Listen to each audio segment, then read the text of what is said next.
evening, and welcome to another edition of the Ohm Service Live with me, Mark from SoulOhm. We've got Steve from Tales from the Ohm, and we've got our very special guest, a guest that I've been wanting to get on this show for absolute ages. And I mean ages. Stevie Dilligaf Porter. Hello, and welcome to the show! Huggles!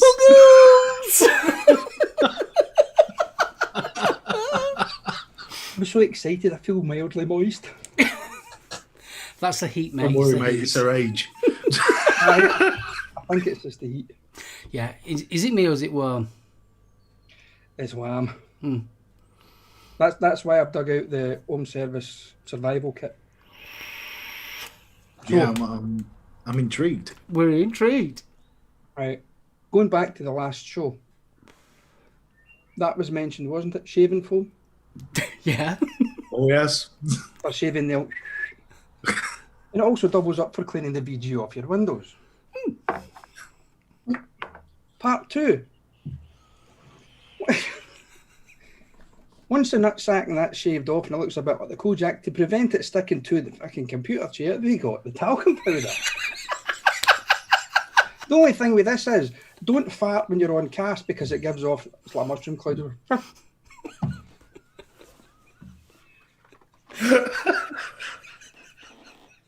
Third and final thing, if the talcum powder don't work and you start suffering from severious, where the hell did that come from? Severe swamp ass. You have the cream for the talking of the rashy and the taking out of the nappy rash, you know what I mean? So that's the Home Service survival kit. Hold on a minute, I'm stuck in the fucking seat. Talcum powder. See, what you're missing there is the plastic wedge. You know, the one with a really thin lip just to break the vacuum on your arse cheeks. Oh, God. Like, what you get up off these chairs. I mean, they're not the most comfortable chairs, really, are they? Some of these computer chairs. No. And you stand up from them and you've got that line right down the crack of your butt. And you the sweat mark. Mine's got that, it's that faux leather, isn't it? It's faux leather and material, and it's like, How on earth do teenage boys sit in these chairs watching porn for hours on end? It's just I wasn't even thinking anywhere along those lines. It's your fault. The conversation before we came on. 4 minutes into it and you're already talking about porn.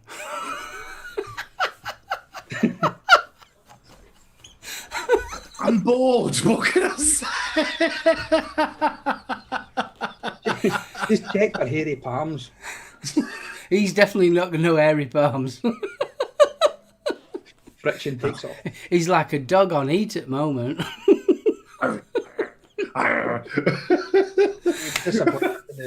When the toilet roll fiasco, when he couldn't get any bog rolls, he had to wipe it on the curtains, didn't he?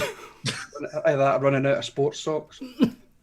On a serious note, Stevie, how's the actual shaving gel working?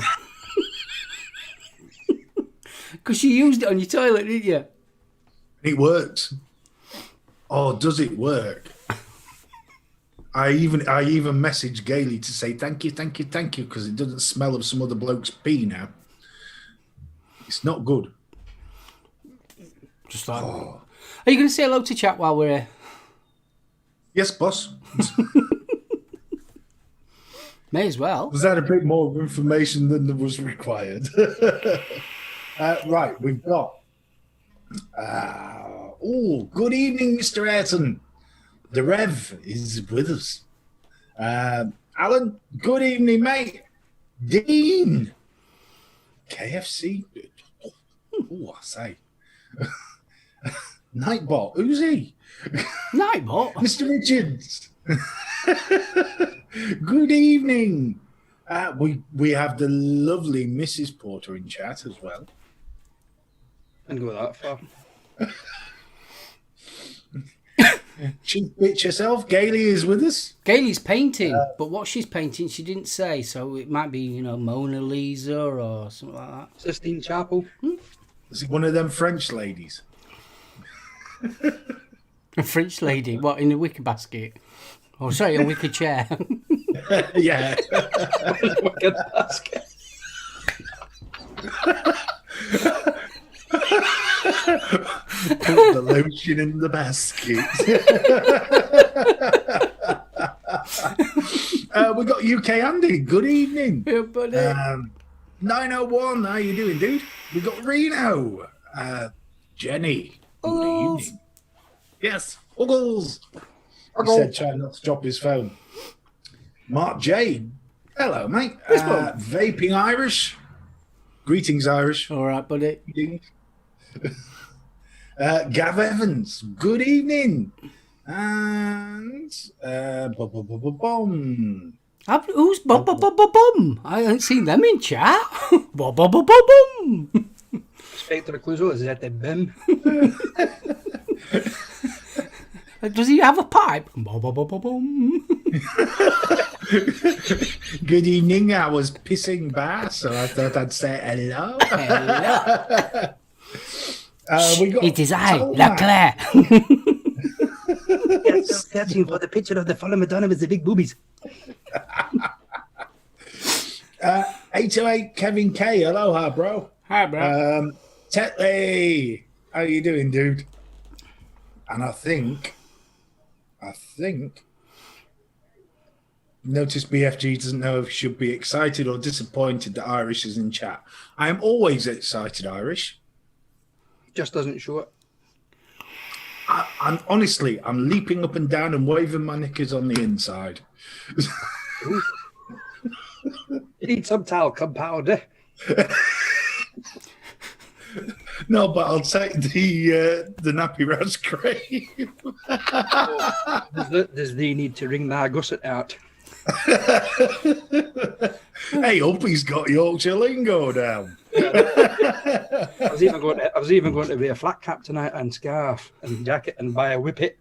Oh, bless Old you. achy thump stuff. Tiberius, good evening, mate. He's been skateboarding. Ben, hello, dude. He's been skateboarding, Tiberius. Is he? Yeah. Dude. Village, good evening. Tomac, fist bump. We did Tolmac. I think we're up to date. Fabulous. Let's get back to Stevie. Timmy says we need to air out the ginnel. That will help the rash.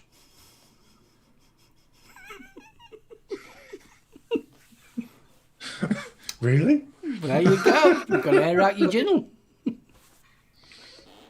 What, an easily publicly accessible gap between two buildings? Accessible. Quite large. Say. Key. Sorry, dude. Key, are you in there, kidder? Fist bump.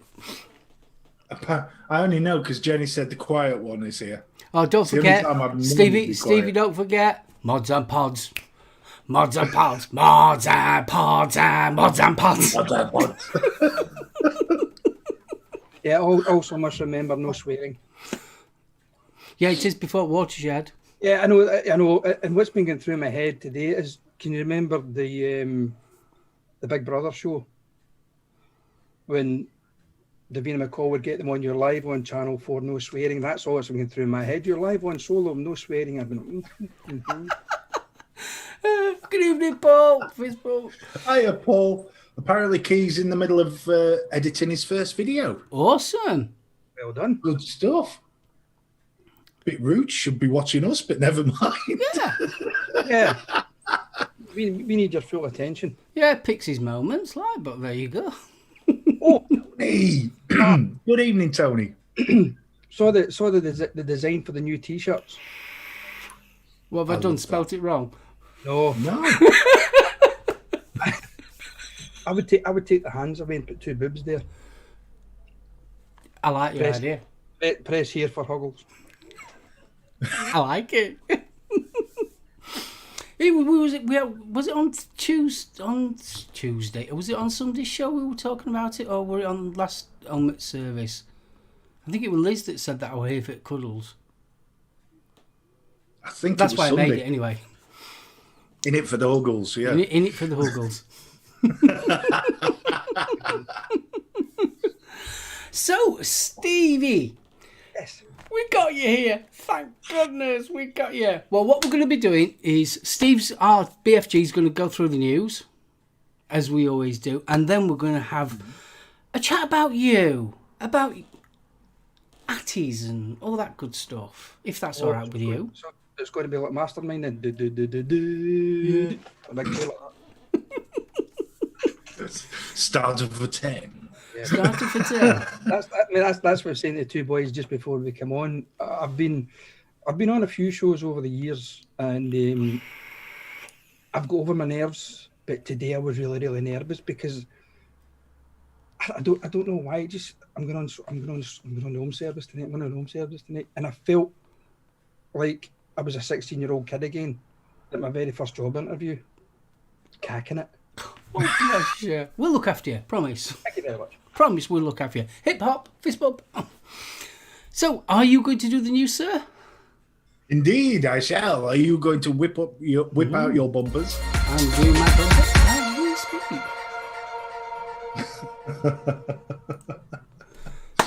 Oh, that's harsh, Bill. That's the University Challenge, Steve. Oh, was it? Came for the vape, stayed for the Huggles. I like that one too. Yeah.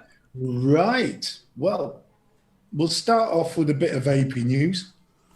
There is some, and it's not good, I'm afraid. Vape prices hike as EU brings in vape tax. Now, not particularly going to hit us, but it could definitely start hitting the internet trade. Especially from the likes of Vapor Giant, etc., based in Germany. A European vape tax will probably, note the word probably, there's no guarantee on this, be rubber stamped today, bringing all things vape into line with lit tobacco and therefore costing much more. Despite all novel tobacco products, vape kits, e-liquids, heat-not-burn devices, etc., being within the TPD, they are not taxed as such. This, says the EU, will bring them into line with lit tobacco and will apparently help tackle the challenges. What bloody challenges? I mean, So let's be right. What they're trying to do is put a sin tax on vaping, basically. So it's a sin tax. So there's putting a sin tax on harm reduction. This is it. I don't see this going on to patches or the squirties or the lozenges. Surprising, that, isn't it? So the draft proposal states the current provisions of Directive 2011-64-EU have become less effective as they are either no longer sufficient or too narrow to address current and future challenges, which concern some products such as liquids for e-cigarettes, heated tobacco products, and other types of next-generation products. It's therefore urgent and necessary to upgrade the EU regulatory framework in order to tackle current and future challenges in respect of functioning of the internal market by harmonising definitions and tax treatment of novel products, such as liquids for e-cigarettes and heated tobacco products. They're very keen to get that in, aren't they? Aren't they just? Including products whether or not containing nicotine. Really? So again, where's the tax on the patches? The substitute tobacco in order to avoid legal uncertainty and regulated new teeth, for God's sake. You got any dentures in there, Stevie? Maybe make you some up though. Oh, excellent jaws. Actually, I need to go and get them. You're scaring me now. No. In order to avoid legal uncertainty and regulatory disparities in the EU.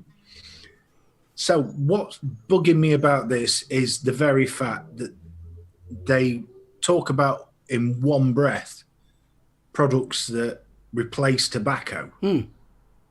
but don't talk about the big pharma products. Oh, no. NRTs are totally different, aren't they? Sorry, mate, but I mean, on my definition, they are a tobacco alternative, aren't they? I suppose being devil's advocate, kind of. If they left vape...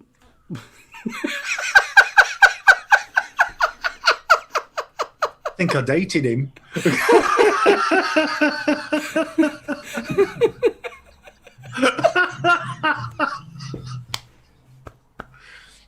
You've never been to the big market, have you, Stevie? If you have, I'm very sorry. I meant to wipe it up.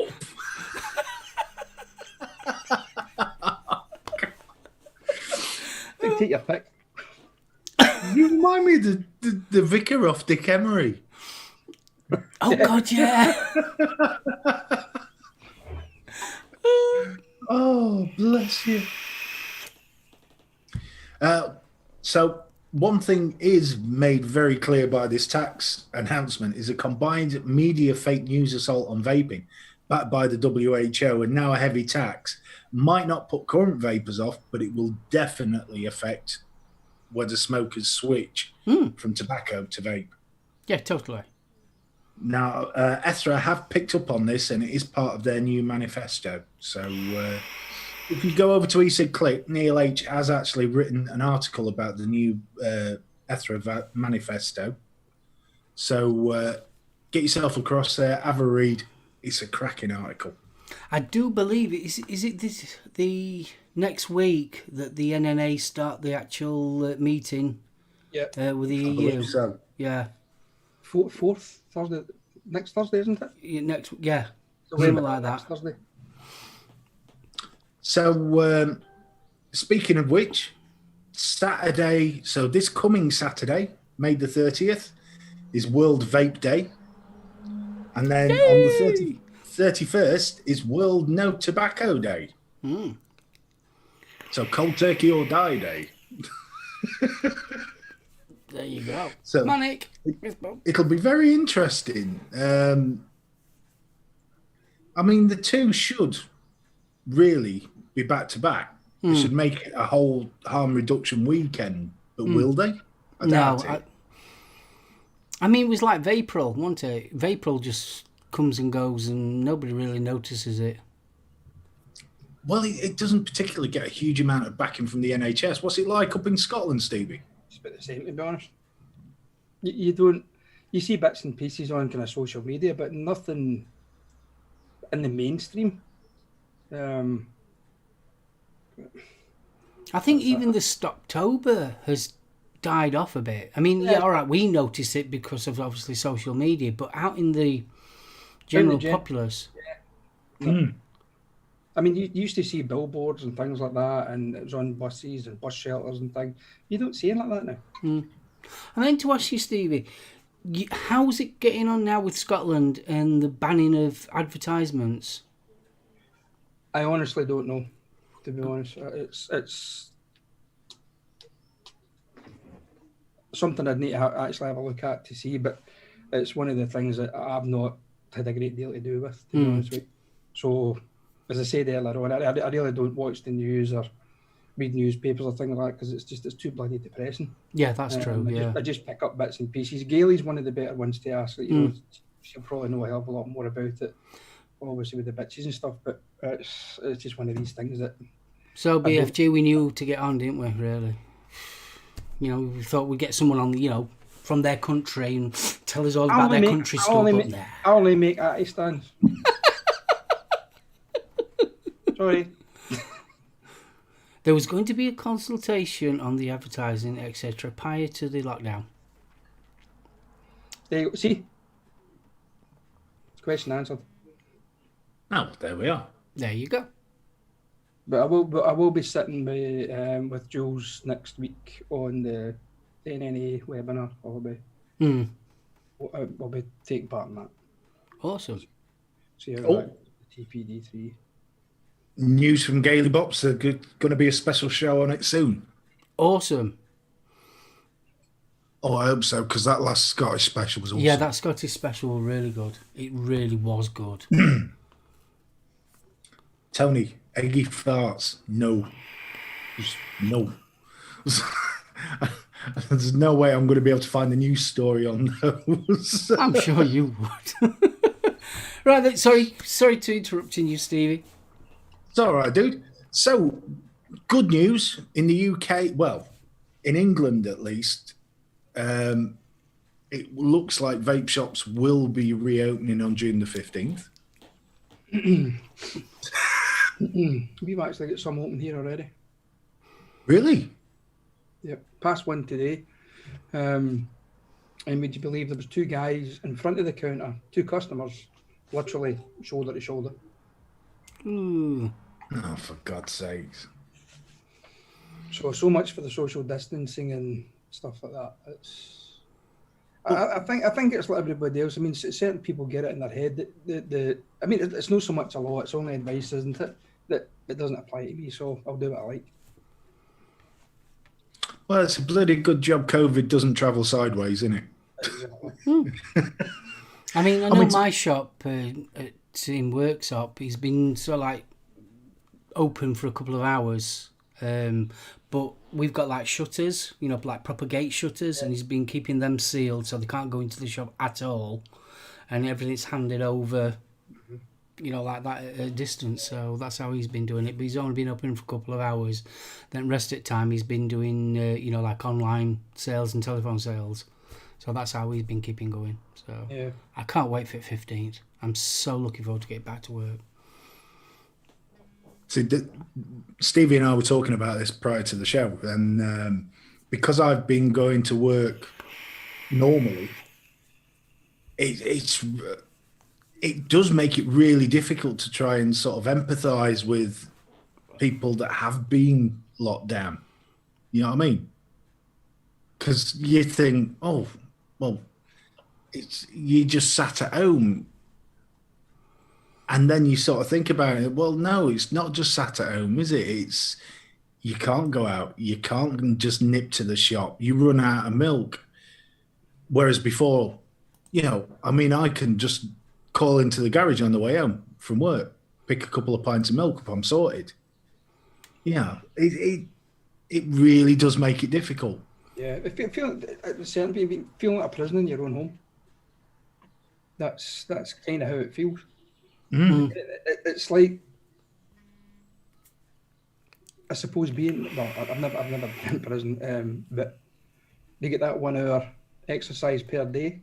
That's kind of what it feels like. But things were lifted again in Scotland today, so the likes of the exercise things being lifted, so it means we can get out a little bit more. Some recreational things have been lifted as well, golfing, fishing, things like that. You can go to a park, sunbathe, but as long as it's not like some of the edits that was shown in some of the social media at the weekend there with the bank holiday Monday down in England, where the beaches were rammed, that was just bloody ridiculous. So hopefully that doesn't happen here in Scotland. So is Scotland now sort of like the same as England now? Not so much, no. What they're saying, we can travel a minimum, what's a recommendation, more or less. They're saying don't travel any more than 5 miles to go anywhere. You can meet up with family, but still adhere to the social distancing measures and things like that. So we're still in lockdown to a certain extent, but it's been relaxed a little bit. This is phase 1, and I think there's another 3 to go before it's completely lifted in Scotland. But that also depends on if the R numbers go up. Yeah, we were saying. People, yeah, if that goes up, then obviously everything else is going to be put on the back burner yet again. Hi, Liz. Snuggles! I thought I'd heard the jingling of beads. Ooh. Rasta minge. So does that mean Mini Minge isn't far behind? Mini Minge.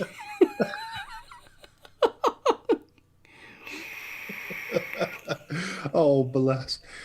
we're gonna end up paying Gailey copyright if we keep on using these nicknames. Oh, bless. Weeing. I like that one. Yes. Right, where were we? Oh yes, we were opening the vape shops on the 15th. As you can imagine, the response from the business groups has been very, very positive to the news. But there are shops that have already taken the hit, and it's just too far. They ain't going to be coming back. So I think now more than ever, somebody do us a favour and just ban him. Now more than ever, we just need to be supporting our local vape shops. The online boys have had a fair crack of the whip. So come the 15th, I know we'll be paying a little bit extra, but it's worth it just to have them there. It really is. Proper coils. Oh, sorry. Who were that? Proper coils. Proper. Sorry, dude. Missed you. Speaking of big boys. Ooh. I say. Ooh. Hello. Helicopter. Oh, Pasty's in. Pasty. Asda will now be stocking the Dinner Lady disposable e-cigarettes. So the only time I must admit that I would be buying those is if I had a bit of a vaping emergency. But nice to know. It's like I did a review the other week. Was it last week? Yeah, on these ones. The multi-pins. Good. Yeah, little pods. Very expensive. I mean, these, what are they, $11.99? Yeah. For a pod disposable, that's a little bit steep, I've got to admit. But the actual flavour on them, really good. What was it, 1.6 millilitres in the actual device? Sorry? It was 1.6 millilitres actually in the device. 1.6 mil. So you're paying 12 quid for 1.6 mil. Oh, I mean, obviously you're getting the device as well. Yeah, but you can't keep it. You've got to chuck it, haven't you? Exactly. Bloody hell. Right. So I think we'll stop there with the vaping news. Now, Jules, Mama and Gales, thank you, fist bump. And Huggles extras. Oh, fabulous. Thank you. In line with the sperm smoothie, we've found... Look, I feel 10 years younger as well. It's tightened everything up. I mean, look at you. What? I'm guessing, 26, 27? Thanks, Mark. Checks in the post. Admit it, you just didn't duck quick enough. My eye! But we'll start with a bit of foot fetishism. Try saying that after a few. Addy ho. I've just seen his bloody name. Why do I do this to myself? A man has been arrested in Thailand for allegedly stealing his neighbour's shoes in order to have sex with them. Thirapat Klaya, 24, had a fetish for flip-flops and was found with a staggering 126 pairs that he'd pinched from locals in Nonthaburi, central Thailand, police said. Officers identified Clare using footage from CCTV set up outside his latest alleged victim's home. When they searched the man's home, they found this sprawling collection of shoes that he claimed he'd been collecting for more than 2 years. He said he would wear them around his home as it turned him on. He allegedly told officers that after several hours of wearing the flip-flops, he cuddled and kissed them, stripping off and rubbing them on his body before having sex with them. Oh, I say. The police said his collection included dozens of different sets, brands, sizes and colours of shoes, all of them well worn. So he's not fussy then? No. The vast array of footwear was laid out in front of the police station as part of the press conference on Monday. He admitted 3 charges of nighttime theft and snatching, possessing a digital transceiver without permission, and violating the coronavirus curfew. The Major Colonel of the local police told local media it wasn't his first offence for similar acts. After we arrested the suspect, we also found out he'd already been arrested last year for stealing flip-flops in another district. He fully admitted stealing the sandals for lewd purposes, so will be detained at the station until a court appearance for prosecutors to decide on the next part of the legal process for him. But the thing is, the question is, more than anything else, would you want your flip-flops back? But the thing is, as well, he's now been diagnosed with athlete's cock, so he needs to get some of that. I've now got visions of a little Daley Thompson sat. Oh, gosh. Moving to Australia, where the fun is always much, much more sophisticated, a man was cleared after going to the wrong house for a sex fantasy with a machete. Manly men. With a machete? With a machete, 2 men hired to carry out a stranger's sexual fantasy of being tied up while clad in his underpants went to the wrong New South Wales rural address with machetes, but politely left after realising their mistake. One of the Sydney men, Terence Leroy, has now been found not guilty of entering the home in July 2019, intending to intimidate whilst armed with an offensive weapon. Describing the facts of the case as unusual, the judge, Sean Grant, said the Crown hadn't excluded the reasonable possibility that Mr. Leroy entered the house as part of a lawful plan to carry out a sexual fantasy. They carried their machetes either as a prop or something to use in that fantasy, the New South Wales court judge said. The fantasy was unscripted and there was discretion as about how it could be carried out. According to statements tendered at the brief, a man living in Goolgowl in West New South Wales near Griffith wanted to be tied up and have a broom handle rubbed around his underwear. He was willing to pay $5,000 if it was really good, the judge said. What, the judge was going to pay 5? I like the sound of this, mate. Oh, come on. It's true. The would-be client had a history of proclivity for engaging the services of people. So this is where the good bit happens. After making the arrangements with the man on Facebook, he moved. Right? But on July the 14th, a resident living in the same street as the original address noticed some light coming from his lounge room. So he got up to go to the toilet. Assuming it was a friend who came daily to make a coffee, he yelled out, "Bagger off, it's too early." After hearing a voice ask if his name was that of the intended client, the resident turned on his bedside light, took off his sleep apnea mask, and saw 2 men stood next to his bed. They were carrying machetes pointed down to the ground. They started to leave after he told them his name, which was not that of the intended client. One man apologised, saying, "Sorry, mate," and shook the resident's hand, while the other said, "Bye," and then drove off. So what did he want to do with the machetes? Well, it was all... The idea being that the geezer would get tied up, they'd rub the broom around his strides and then possibly threaten him with a large knife. I thought he was wanting his dick cutting off. No. Watch your boat. You know. At least there's one born every year. I love this. The judge said the Crown had proved Mr. Leroy was one of the men who entered the first house with the machete, but had not proved the intention to intimidate. Mr. Leroy's barrister successfully submitted the entry, which was for non-criminal purposes. It was a commercial agreement to tie up and stroke a semi-naked man in his underpants with a broom, the lawyer said.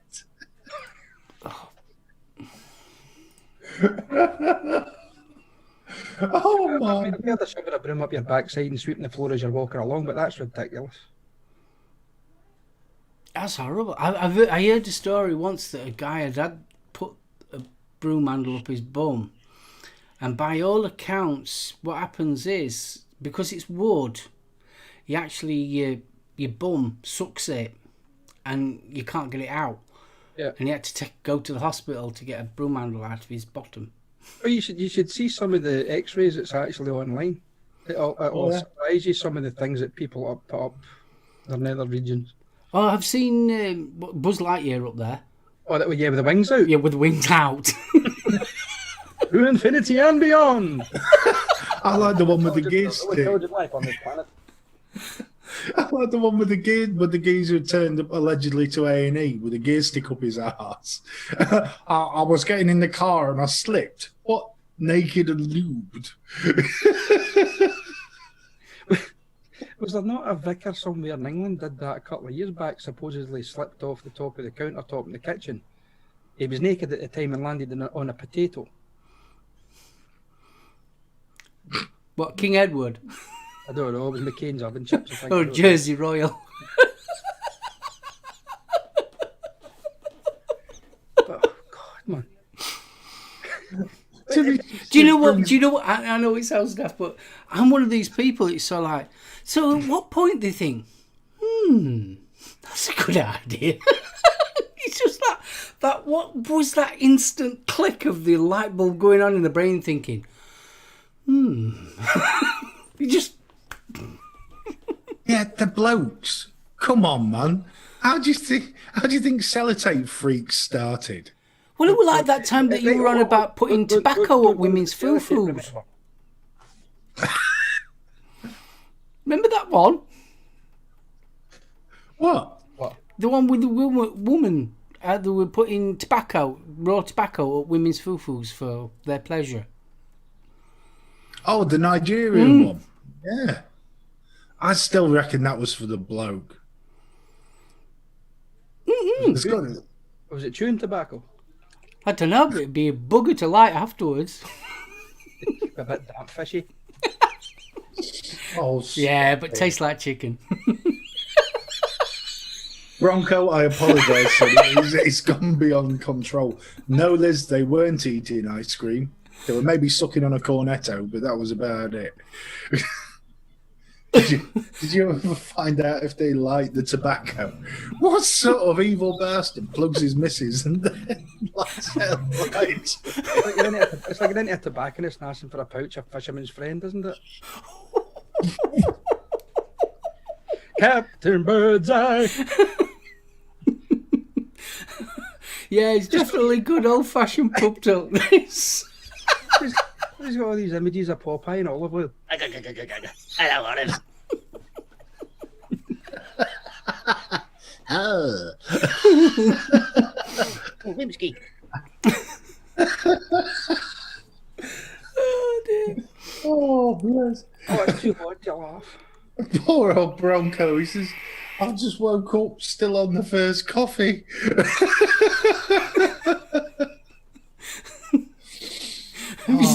Stuart brings a whole new meaning to Viagra shag. Virginia shag. Sorry, Virginia shag.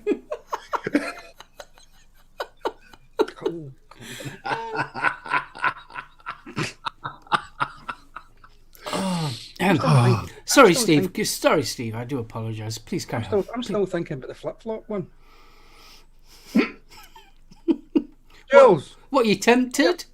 Get your flip-flops out. What, on camera? Get your flip-flops out, the boys.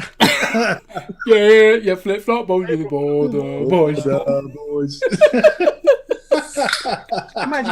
Can you imagine getting into Sports Direct? What are you doing? Just trying to win for size. Have you got this in an 8? Have you got one with the post just to one side, love? I don't call it the toe post, I call it the gusset post. Oh, scary. Something in a nice heavy rubber.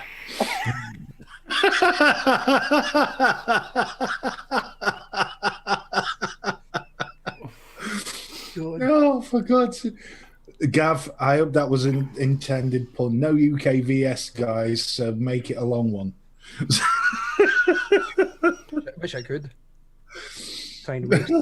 Liz is interested in flip-flops and Vaseline. Jesus Christ.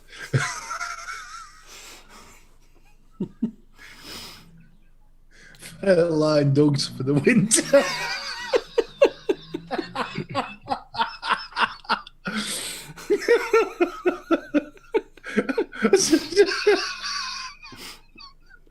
I need to look at Jules's Uggs are packed away, actually. Stevie, move your mic closer to your gob. Yeah, I have done. Even closer there. Which one?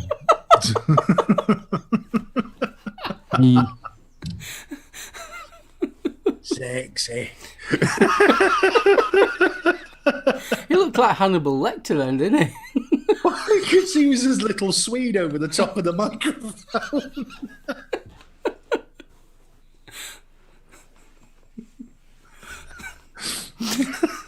Was that with the nice Chianti? I thought I looked more like Bane out of Batman.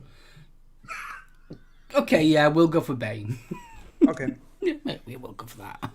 Far more manly. A fat Bane. Tiberius says, back in my day, if the flip-flop was off the foot, you were in trouble. Yep. Had my That's ass for your tanned mum's. with the- That's if your mum's flip-flop. If it was Those off the Dr. foot, Scholl- it was in your ear. Those Dr. Back ahead. Scholl wooden sole flip-flops. Do you remember? Oh, the skull ones. Oh, they hurt. Ooh, that is scary. Tom, fist bump. Good to see you, and happy birthday. Yes. Happy birthday, Tom. Happy birthday. What, did I miss Bunny sneaking in? Is Bunny in? Snuck in under the radar. Ooh, I didn't see Bunny. He's with us. There was a lot of finger action on that huggle. I know. It's for Bunny. What do you expect? I say. I know. Stevie, don't look at me like that. That was a proper teacher look. I was half expecting the eraser to come flying across the camera then. I was on the receiving end of one of them a few times. Yeah. I never forget. I must have been what, 5, 6. Must have been. I must have been. And I did the deadliest sin ever that you could do to your own mum. I told my mum to F off. Boy.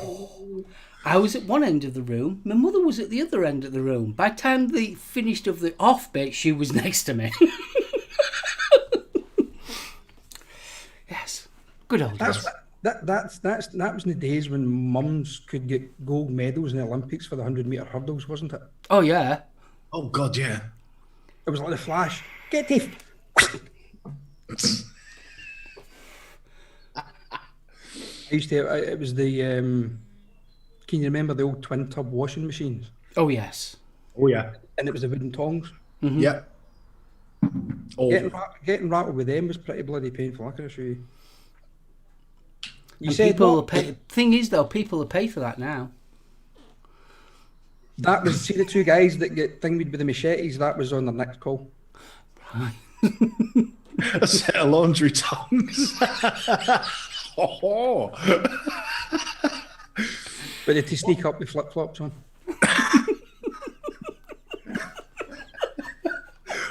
What I couldn't work out was, going back to the blackboard eraser, yeah? How could the bastards pick you out at 50 yards with a piece of chalk, yeah?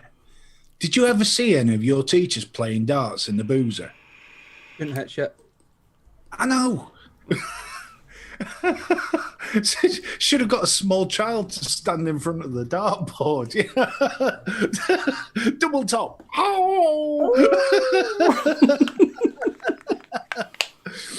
The joke of the 70s, you won't get away with that now. Well, no. Well, no. In our day, you would. So have we done with the news there, sir? We have, dear boy. I can't top the machete story. Well, no, not really. No, not at all. Stevie did a good job with the laundry tongs, though. You know where these are going? What's that, Tiberius? I called my sister a dozy cow once, and when I was about 11, the next thing I know, I'm waking up with my dad looking down me, asking if it was okay. She'd grabbed me mullet, banged my head over the door frame. It was the one that only Tobro put up as well. Deadly sin. Flipping your mum the bird from school bus, knowing full well she would brew on that all day until you get back home, brave as fuck. I wouldn't have went home. No way, I would not have went home. No. I'd have went MIA for about a week. No. I still remember waking up at 4 o'clock in the morning and sitting by the letterbox, waiting for the letter from the school, trying to get it before my dad saw it. Not good. I must admit, my father never dealt out the punishment. It was always my mum. Always my mum. I knew what the letter was about. All right, what did you do? Inquisitive minds want to know, what was the letter about? What did you get up to? No. Not on camera. No. Ooh, sorry. Bit stronger than must try harder then. Just a little. If you reckon my last school report in the sixth form, one of the teachers actually put "Who is he?" on my report. Okay. So. Did Gives you an idea. No, I was there. I just wasn't in the lesson. Come off it. It was a hunting ground. I know nothing. I'm innocent. I was a good little boy. Hey, Pinocchio, tell us another one. Were you a good student, Mr. Porter? No. Were you a bad boy? I wasn't as bad as some. But yeah, it was always that when the report card dropped through the door, or it was the time you actually get handed the report card to hand to your parents. And it was like, oh, do I do this? Do I do this? I actually found, when we were packing some of the stuff up, I actually found my old report cards from primary school. They must try harder, must talk less in class, must this, must that, must the next thing. All right, okay. Obviously didn't. We'll put that past behind us. I think every lad's report card is basically the same. Stop acting fool, pay more attention, must try harder. Yeah, see, I think that seems to be a teacher's repertoire, isn't it? Must try harder. That's what they seem to write. Every bloody teacher wrote the same thing. Yeah, but when I grew up, my wife started saying the same thing. God, that's going back to the Japanese sex dolls now, isn't it?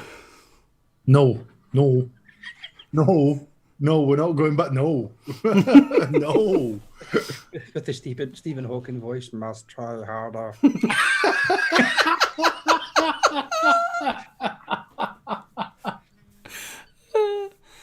Oh.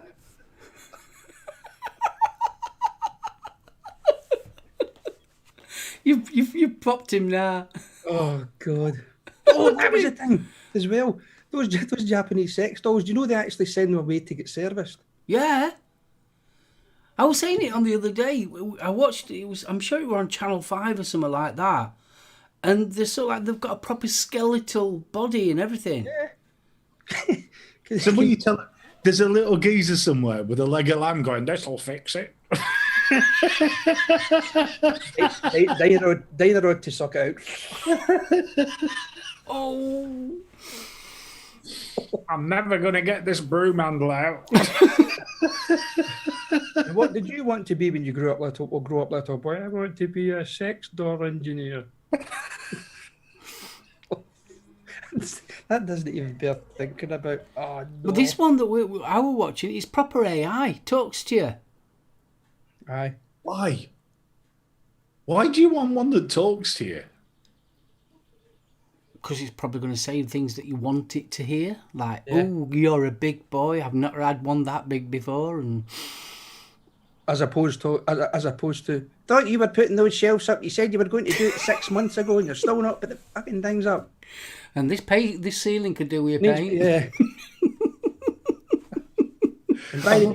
and by the way, see your mother. Your mother's this and your mother's that. The worst mother-in-law in the world. Okay, just take the batteries out and put it back in the bloody cupboard.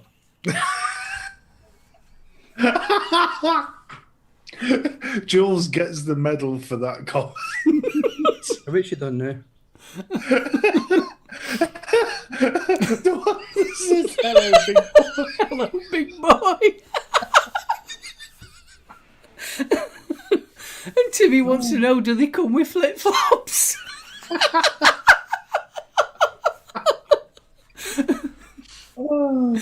Service after a service. Interesting. And Mark Sextall would say, you're a tall one, aren't you? Oh, no need.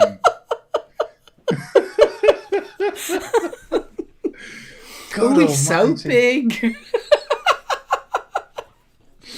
I love you long time.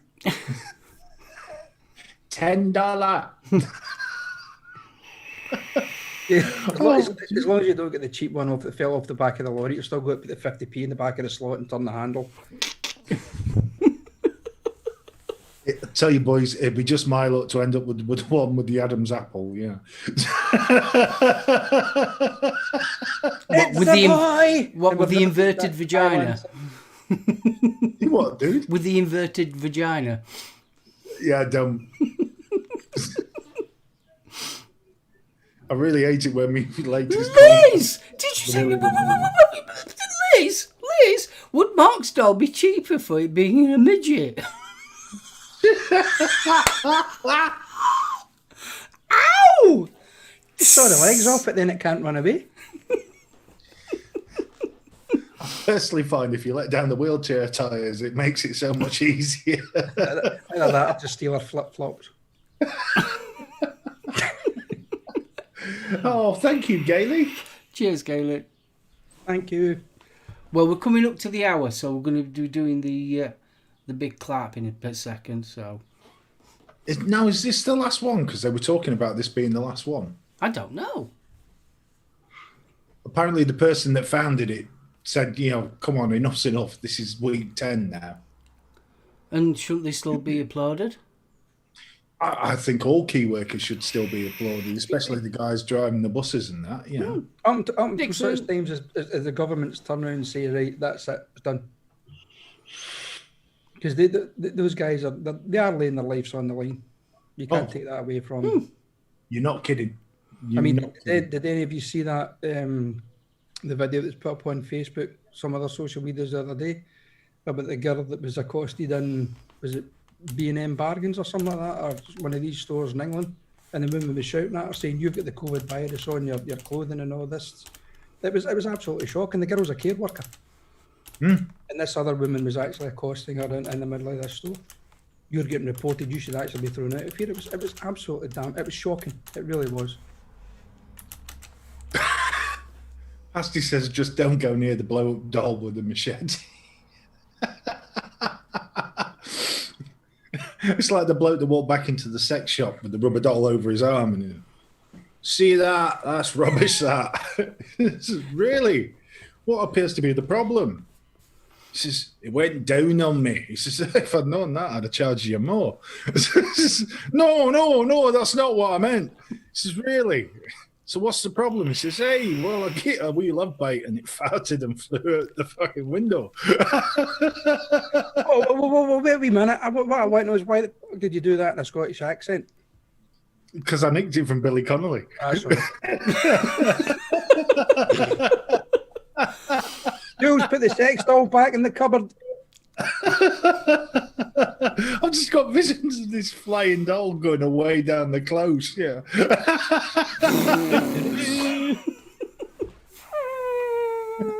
All the old dears in the tenements clutching their chests. Yeah.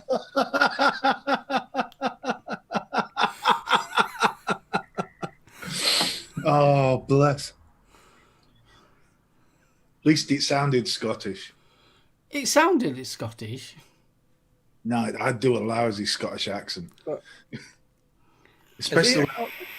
Is it 8 o'clock now? It's nearly 8 o'clock. Oh, no, we've got 4 minutes yet, mate. It's nearly. Oh, well, our clocks in Scotland must run a bit fast because that's all the church bells ringing now. Yeah, they are early, definitely early. It's 1957 according to my computer. Someone might be getting married. Yeah, they're all clapping here. Your clocks are too fast. We're doing a Mexican wave. It's just it's slowly working its way down the down. country. Thank you, mister. We normally get a guy out playing the bagpipes. Oh, that's lovely, that. Everyone's waiting now for the hand of Jan. Well, you've got And talk of the devil sure to appear. Hang on, love. Yay! Thank you, sweetheart. Iced coffee. Ooh, iced coffee now. Oh, am I spoiled? Thank you. Kiss, kiss. That was a firm grip.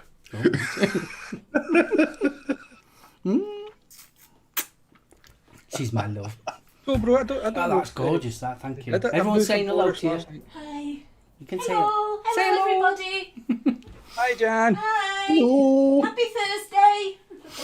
I'm going out to clap now. Are you going to clap? Yes. Jan, see, obviously, the time is right. Yeah, I still make it 58. Yeah. Dear God, we've got separate governments, we've got separate time. What's next? Honestly, I didn't think we'd a separate. What the hell? A separate time zone. But honestly, the bells are ringing here. There's people out banging pots and pans. You sure there's not a secret Honestly, bottle of Bucky? I think they've been smoking too much weed. Do you know what it'll be? It'll be see all the people who have been furloughed from work. If they're if they're like me, they set their clocks like 5 to 10 minutes fast. So you can get a lay in the morning. You know, and I bet you that's what.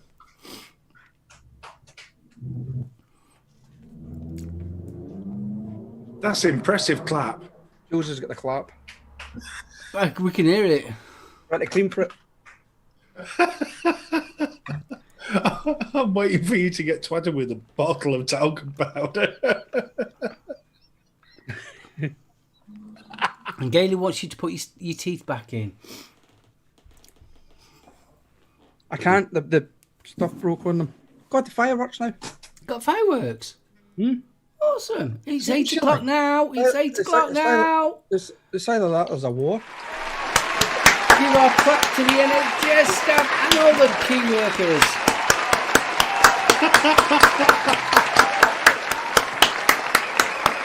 Woo!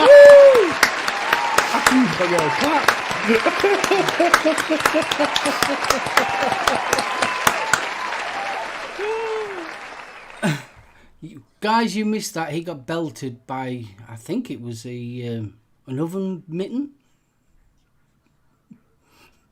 It looked like an oven mitten. Flip flop. Or was it a flip flop? I'm clapping with flip flops.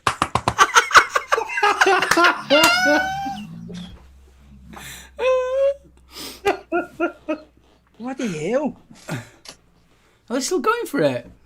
Yeah. Somebody just touched a motor. Was either that? We've got big gasworks over just the other side of us. It's either that or that blew up. that was some bang. And that's what she said. It's the flip-flops what done it. Oh, we knocked my door down now. And Liz is loving the Huggles t-shirt. She wants this one. I'm going to do a ladies one with Snuggles. If that's all right with you, Liz. Drizzler. What an awesome net. Oh, even the gopher from Caddyshack. They look a tad bit sticky, Steve, according to Key. There you go. Right, we are going to go for our next bumper, which is our main topic.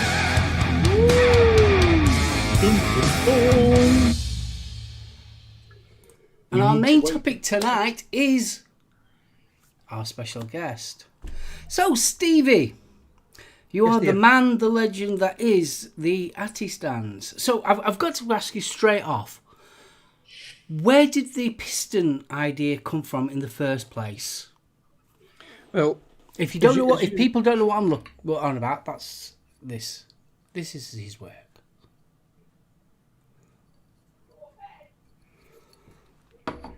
Well, as you know, I am an engineer to trade on heavy earth moving equipment.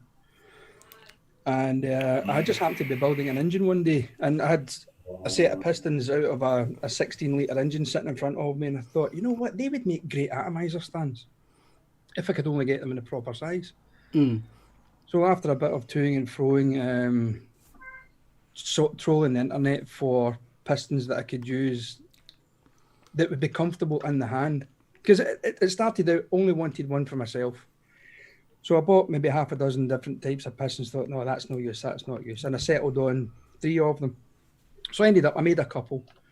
Made one for myself, I made one for Zan, made one for Jules. I think at that time did I make one for Gailey as well. And Jules, Gail and Zan said to me, I don't know why you don't just make these and sell them. So basically that's where the birth of the Dilligaf Atty stands came from. It started off with that size initially, and then started to make medium and small ones, and then things just progressed a little bit. Started to join the little ones together, so you could have maybe a row of 2 or 3 or 4 or 5, depending on how many you wanted or how long I could get the brass rod. I mean, I think it was up to about 1 metre long I could get it. That was the next step. And then I thought, do you know what? I could actually do with making an atomizer stand for myself, because I've got that many Atties, RDAs, tanks, you name it, lying about. I've got no way to sit them on. I was buying these little aluminium things for £1, whatever it was, but you'd maybe 20 of these things sitting on a shelf, and it actually takes up quite a fair bit of room. So again, I trolled the internet, looking for information and things. What could I actually make atomizer stands out of? And then I came across the aluminium U-channel stuff, and I thought, you know what, that's ideal. So the original one that I made was I just drilled holes in it, so the Atties were just sitting on top, because with the aluminium, drilling it out for the 510, which is it's 7mm, a 7mm tap, but because the aluminium was being so soft, and you're screwing stainless steel into aluminium, sometimes, as you know, Mark, we've been working in the quarry industry as well. If you screw stainless steel into aluminium, sometimes it takes one hell of a bite, and you cannot get that thing out. Yeah. So the next step for that was putting 510s into the aluminium plates, and then everything just kind of exploded for there.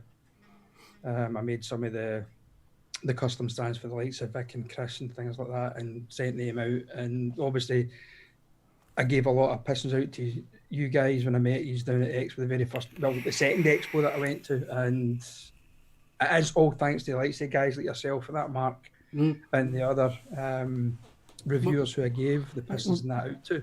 I wouldn't be sitting here.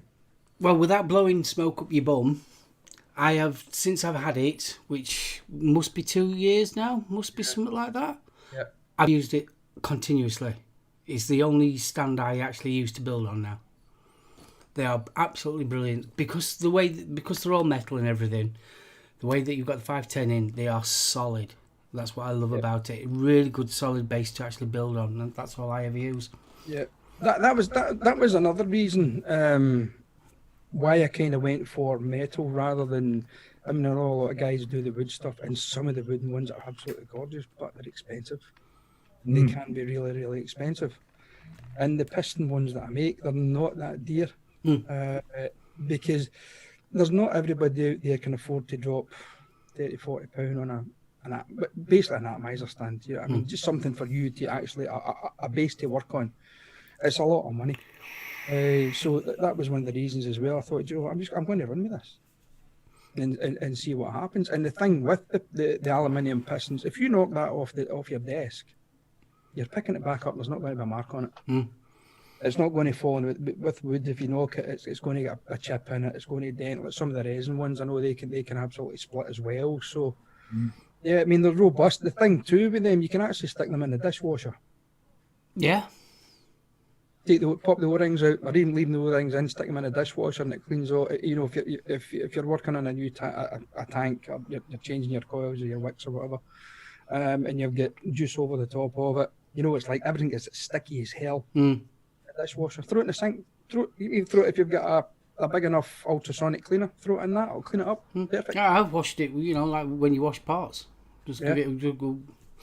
Works fine. That's what I like. The thing I like about it as well, it's very much like the coily tool. It's something innovative. I'm going to get that word out. It's clever. Come on, Steve, help me. Innovative. Innovative. Yeah, innovative. Yeah, that'll do. That's the one. Yeah. Full of innovation. But while we're on about it, Millennium Falcon. Jules! Yeah. Hey! Me. Me. Jules, who was the spaceship that Han Solo flew?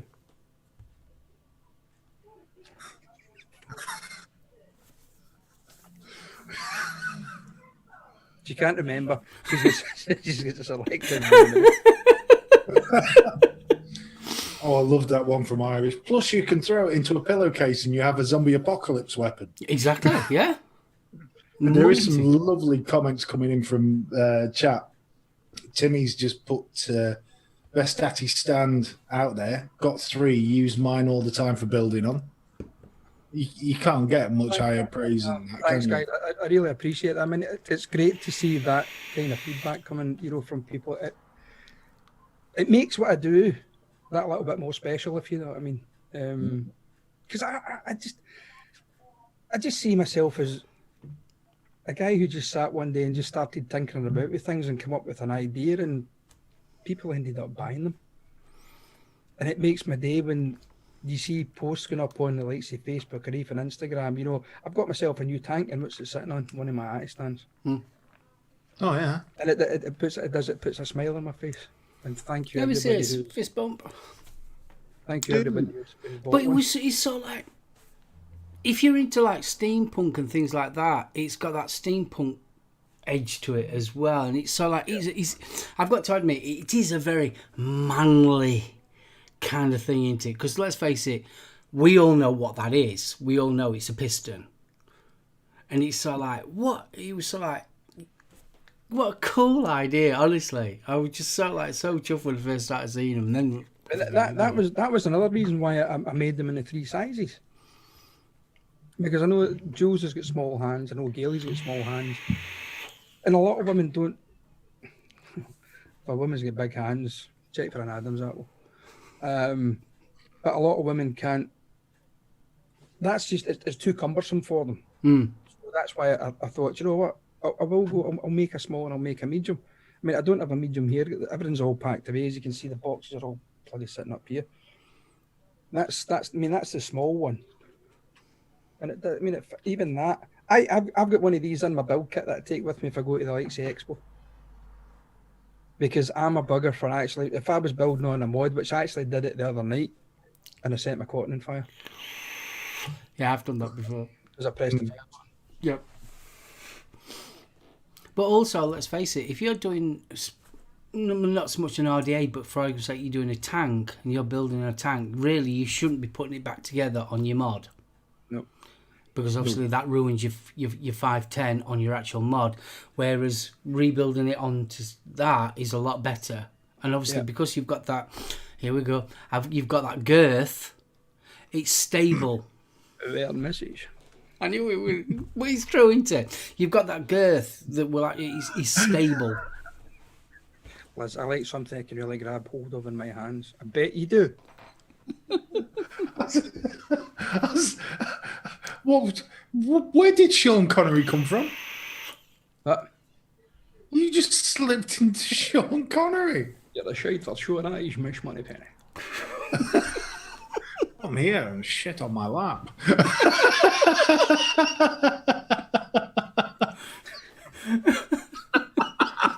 We don't need to get in Blofeld. Pushy galore, I bet it fucking is. Oh, school. Right. So I slipped one in earlier. That's what she said. Hey, That's why I needed the talcum powder, it was chafing. So, what's the future of Dilligaf Atty stands then? Is there any? I understand that. I know you're in the midst of moving to a new properties and that like that. But have you any new ideas coming out, or are you going to expand it? I've got a lot of ideas. It's putting them into fruition, though, Mark. That's the thing. Trying to take things to another level. I mean, as you've seen, a lot of the stuff that I've done, the likes of the Battlestar Galactica one that I did for John, Village Vapor. And the Doctor Who one for Vic. Yeah, the Thor's Hammer one that I did for Mike Collins. That one Whoa. is that's my proudest achievement to date. That one, I must admit. But it's where to take it to the next level. That's the thing. You can only do so much. But with his moving house, I know I'm going to sound pathetic here, but we're now going to have a garden that I can put a shed in. So I can go tinker in the shed, maybe start anodizing pistons, make them different colours. Maybe even look at, what do you call it, hydro dipping? All right. That kind of thing, just to change things up, you know. I mean, Gail, I made a wall-mounted stand for in here. What I actually did with is I mounted it on. I've got big MDF kind of shelves up here just above the computer screens. And what I did was the metal stands that I had, I bolted a couple of them onto, you know, the metal drawer runners you get for like MFI drawers, you know, or kitchen drawers. Oh, yeah. I bolted a couple of them onto them. So they's tucked underneath the shelf. But when you wanted your atty out, you just pulled it out and the whole lot slid out, took your atty off and just slid the whole thing back in again. So that was something I caught with. So it's kind of wall mounted, but I've got other ideas. I've got a lot of steampunk stuff going through my head at the moment. Because I'm a big fan of that kind of stuff. I just love you couldn't really put technology, you couldn't really say technology behind steampunk because it's a genre of science fiction. It's not, in fact, you know, I mean, but there is a lot of stuff that people have made. So yeah, there's a lot of things behind, sitting in there ticking over. Yeah. So You're giggling at Sinner, aren't you, Steve? The god of the gutter, the saint of sin is in. Yes. But his comment was, if me and Mark had a love child, it'd look like you. Thanks, Sinner.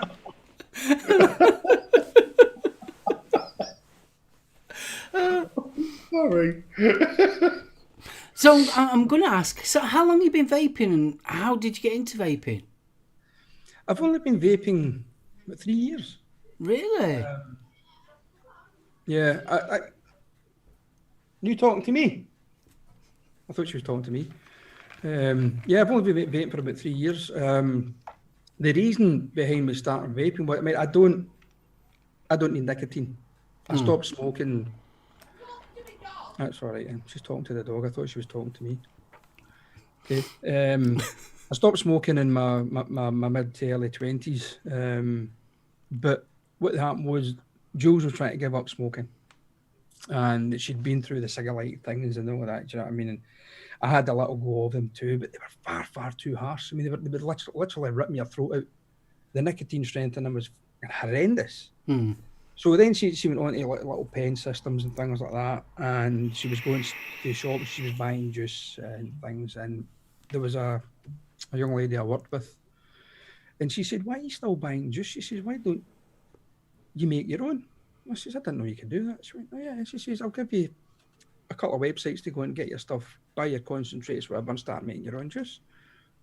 So I thought, right, well, that's going to save us a few pennies or whatever. So I started making up juices for Jules. I was looking at recipes and things and making up juices, and I was running backwards and forwards. I said, "Try that.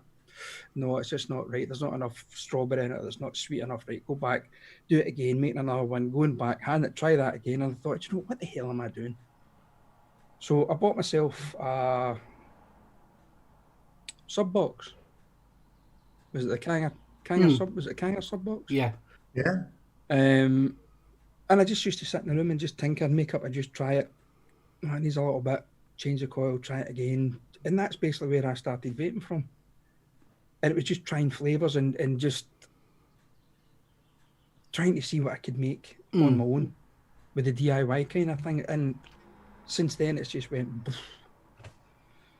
between starting vaping just to make juices for Jules, enjoying a lot of the flavors myself, and then obviously then progressing to what I do now. So But what's your, basically, yeah, so what's your that's how I- piece of that's how I resistance started then? vaping. What's your piece of resistance then? What's your perfect juice that you're so proud of? My own DIY one. It would be my mint choc chip. Ooh. Oh, now you're talking. That is a hard one to do because the chocolate's the hardest bit. And you need Really to get the hard. right chocolate. But I've got this Gailey, it's all mine. I've got two. Would you believe I've got two 500ml bottles sitting in boxes that have been steeping for nearly 18 months. Ooh. Well, you're all right. You're safe with me because I don't like mint. Right, Liz needs to try that. It is nice. The only thing was, after about 6 months, I couldn't vape it because of the colada in it. Was giving me a headache. Really? It gives you a headache? I don't like colada. Yeah, I can't vape colada or N with WS23 in it. It's all right. It's okay if it's only a minute percentage. Because you know the likes of some of the juices for, like say, Barbie, Far East and things like that. The amount of colada they put in them is absolutely horrendous. You take that one hit and you're like, oh my god, you feel as if the top of your head's blown off. And never ever put it in a mech. Mods and Pods has asked you a question. Stevie, would you ever go down towards furniture like stacking drawers with Atty stands? No, because there's people out there that already do it. Is it? I wasn't aware there was. Little Hands. Stuart from Little Hands already does it. He actually makes furniture, wooden furniture, for vapors, and some of his stuff is stunning. It is gorgeous, but it can be quite expensive, I think. But his stuff's beautiful. Some of the stuff that he puts out is a work of art. I mean, it puts minds in the shade. It really does. I think it's that you've got to find that equilibrium, though, aren't you, of making a good product and then pricing it as well. Yeah. Because some of the, I mean, I was looking at especially the wooden Atty stands, and some of them are so expensive. I mean, don't get me wrong, I totally appreciate the time and effort that they've gone into with the wood and the design and that. But sometimes you think, that's only holding some RDAs in it. Yeah. That's expensive. Yeah. Yeah. So I mean, that was, as I say, that was the reason behind me doing what I did. Because I looked at them and I thought, God, that's a lot of money. For what it is, just, I mean, I'm not decrying these guys because, as I say, the stuff that they make is absolutely stunning. But I have seen some of them that just look, that looks crap. And you're charging that amount for it? yeah, the last what was it? Which was the expo that is outside? Oh, Near Wales. To Vape Fest. Yeah, Vape Fest. I was there one day, and the best way of explaining it, it was 3 510s bolted to a lump of wood that I've probably got the same quality back in my shed, and I think they were wanting 70 and 80 quid for it. Dear So Lord. like, seriously, yeah. And when I looked, I mean, this is years and years ago, and I was looking at it and thinking, blooming heck, I could knock one of them up in about 5-10 minutes. Yeah. So like, it was just a lump of wood. Yep. Nothing to it. And it was like, yeah, there was a lot of that, especially at Vape Fest. Yeah, I mean, don't get me wrong. I mean, I was kind of slated on Knuckleheads one night, and Surprised to that. it was put to bed quite sharpish. It was an elderly gentleman, and he actually taught metalwork at school. Right. So I'd given. It was a girl who's you'll know her as Hilda Ogden, Mark, on Knucklehead Vapes. Emma. Yeah. Well, Emma stays just round the corner from me. Mm-hmm. So Emma had bought one for her husband, so I went round, I took it round to her. So she actually put it up on the site. So this guy's like that. Oh, if one of my students put that out, I'd be absolutely ashamed. Look at the state of that. It's not done this, and it's not this, and it's not got that finished. It's not the next thing. Well, unfortunately, the poor guy, he get jumped on by people from Knucklehead, so actually from the group. And actually, the guy messaged me and apologised. I said, listen, I says, I don't make these. I says, I buy these in.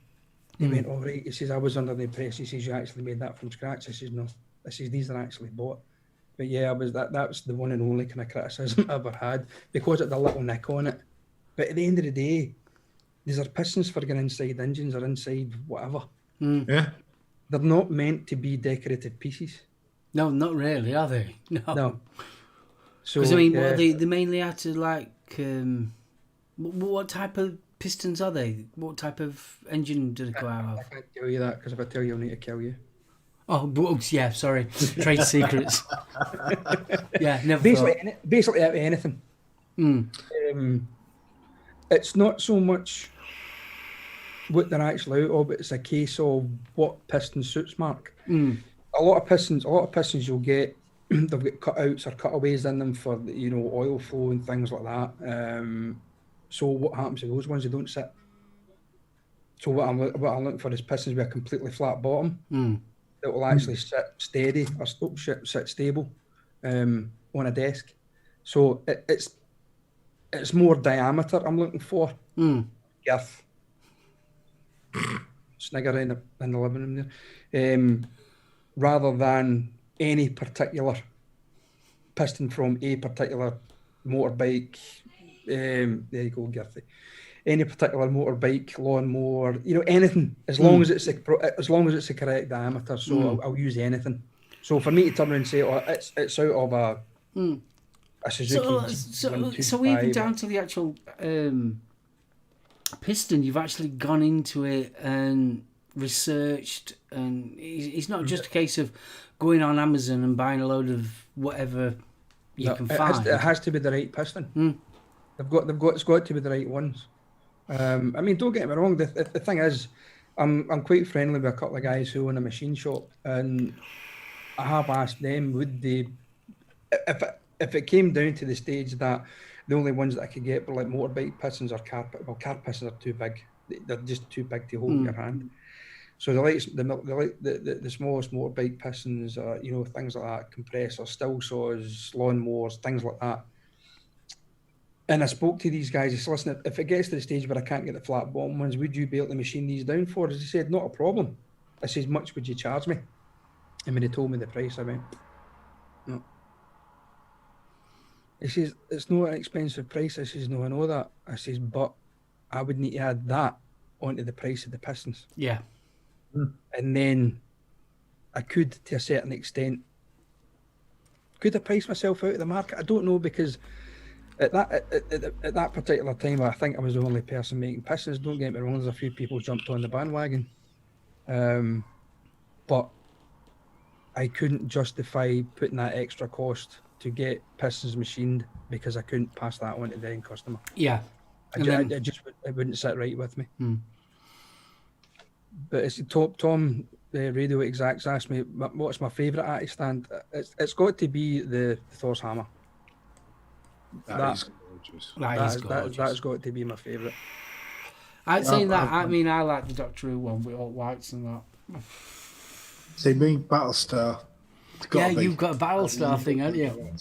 I do. The Battlestar was a difficult one actually. That was when John asked me for that. Because what I try to do, if people get in touch with me and ask, I'm looking for an atomizer standard, to hold X amount of ATs, whatever. And I say, right, okay, how many stands are you looking for? Or how many ATs have you got? Right, I've got 10. Are you going to buy more? Probably. Right. Well, do you want to increase it? Because if you're saying to me you want an atomizer or an ATI stand with 10 510s on it, you're going to come back to me possibly in a few months' time and say, well, I've bought some more. Can you make me another one? So I try to say to people, add maybe another 2 or 3 atomizer 510s on, so you can add more tanks, more ATIs, whatever it is. Then the next question is, do you want to customize it? Is there a particular theme you want? I mean, there was the Sherlock Holmes one that I did that I gave actually to the boys for the Misfits to raffle as a charity. That one was absolutely gorgeous. That was my own. I made that for myself. And then I thought, do you know what? I'm just going to sell it because I can always make another. That's the thing. I can always make another. But that's the kind of route I go down. I'll ask somebody, how many 510s you need? Which size you want? Do you want a single tier? Do you want 2 tier? Do you want this? Do you want that? Do you want the next thing? And that was with John's, with the Battlestar Galactica one. When John asked me for that, I said, what kind of theme do you want? He meant Battlestar Galactica. I went, the gears started to turn. And Joe's come in and sprayed some WD-40 in my ear because you could hear them grinding from the living room. So I sat here with a pen, a bit of paper and a ruler, and I literally drew it out in front of me. And I thought, you know what, this is going to work. And then the next stage was, do you want it painted, John? Or do you just want it left to bare metal? He said, well, we'll leave it up to you. I said, well, I'll tell you what I'm going to do. I'm actually going to engrave it. I'm going to hand engrave all this. Don't get me, it wasn't the greatest engraving in the world. He's trying to use an air engraver. The vibration on it's just too much. So you try to get a straight line was a bit of a pain in the backside, but it worked. It gave it that used, rugged look, and then putting the lights in it was the pierce the resistance. Because John's like, oh, you don't need to put lights in it. I mean, no, I'm putting lights in it. Because if you remember, the 2 launch pods down the side is where the Vipers came out of. So I put the lights in it, and it worked. That one turned out, that was nice. John was over the moon with that, because he sat here. He came up one weekend, came up to Glasgow for one of the meets we had in Vaporize over on the south side of the city, and John was actually sitting here with me while I'm actually working on his stand, and he was sitting like that. That was an experience to actually have the customer, to a certain extent, although John's a really good friend, having the customer sitting behind me, watch me what I was doing. But the Battlestar Galactica one, it was a nightmare to do, but the finished product turned out really nice. Oh, it's a stunning bit of work, mate. It is. Really. They're absolutely. I think all of them are. Because what I really like about them is that they're individual. Yeah. They are personalised, complete works of art as well. There will never be 2 of them the same. Although I can, well, saying that, I was going to say I made 3 for the bitches, Gail, Bunny, and Em. They were kind of similar, but I put little witches hats on them. So the witches hats were 3 different colours. So they weren't technically the same. You know what I mean? So yeah, they're all individual. I mean, even down to the way that I patina them and age them, you'll never get 2 the same. No. They're certainly not. They're certainly not going to come out exactly the same. Mm. Then obviously with the patina, then I went down to doing mechs, didn't I? That's why I was going to say I am so glad you mentioned that, because the stuff you did on the duster. Yeah, I was proud of them. They came out really well. That's what they did. I was shocked when Ralphie said he was closing up. I was like, Tell me about it, but all good things must come to an end. yeah, because the duster's a great little mech. It's absolutely brilliant. It's one of the best mechs I've got. I agree. Yeah, it's a shame about Knucklehead, but yeah, he's got into his customising now, hasn't he? His bikes. yeah. But I think he did it years ago, Mark. Mm. I think Ralphie did a lot of that years ago, customising bikes. Well, I mean, when we used to pop down to his shop, we used to have an open day, once every other month, something like that, wasn't it? And he used to have his bike and that in there. Mm. I'm sure Ralphie's been in Backstreet Heroes more than once. Yes. Yep. But his Harley was... Oh, it was lovely, wasn't it? Oh, I didn't know what to fondle most, the mechs or the Harley, to be honest. Personally, I would rather have the mechs. Yeah. I'm not a big bike fan, I've got to admit. I'm a big bike fan, but not of Harleys. No, that's been on my bucket list since I was about 8. I do love them. Not the greatest bike to ride.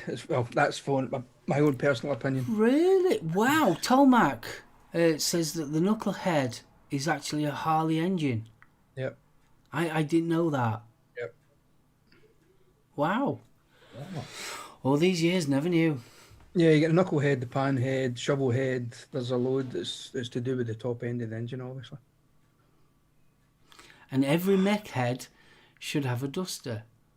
Yes. I mean, I'll tell you a stand that one of my stands that I loved, that I thoroughly enjoyed doing, was the duster stand. Mm. The one with the knuckle duster right in the centre of it. That was gorgeous. Yeah. I did like that one. Is he trying to get a knuckle duster? That was horrendous. I was all over the world to try and find a knuckle duster. Couldn't get one because nobody would ship them into the UK. Really? Yeah. Although apparently you can get them from Wish. But would you believe that knuckle duster was a meat tenderizer?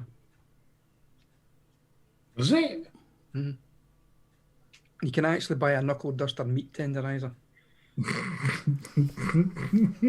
was the only way I could get a knuckle duster without actually buying a knuckle duster. Well, when you think, I think they're illegal in this country, aren't they? Knuckle dusters. Yeah, but when I've seen this thing though, you know that the tenderizer hammers, it's got the kind of like spiked face on it. Mm.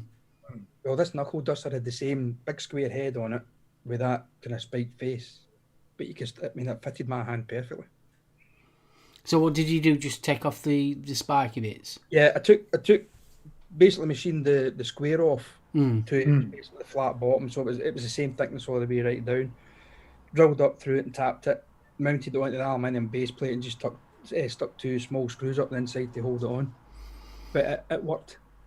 I follow a guy that is called Rat Rod Bob on YouTube, and he makes rat rods. And he's building one at the moment, and for his shifter, he made a knuckle duster to actually fit on his actually, and all it was sort of like pieces of tubing all welded together, and then obviously filed and sanded and that to make it more comfortable. That was an old thing, going back to the hot rod days and stuff like that. There was a lot of cars that used to run about with the high shifter on the high shifter, yeah, with the lock on the two, the 2-speed automatic trannies with the knuckle duster on it. We're back to Stephen Hawkins again, the automatic tranny. Sorry.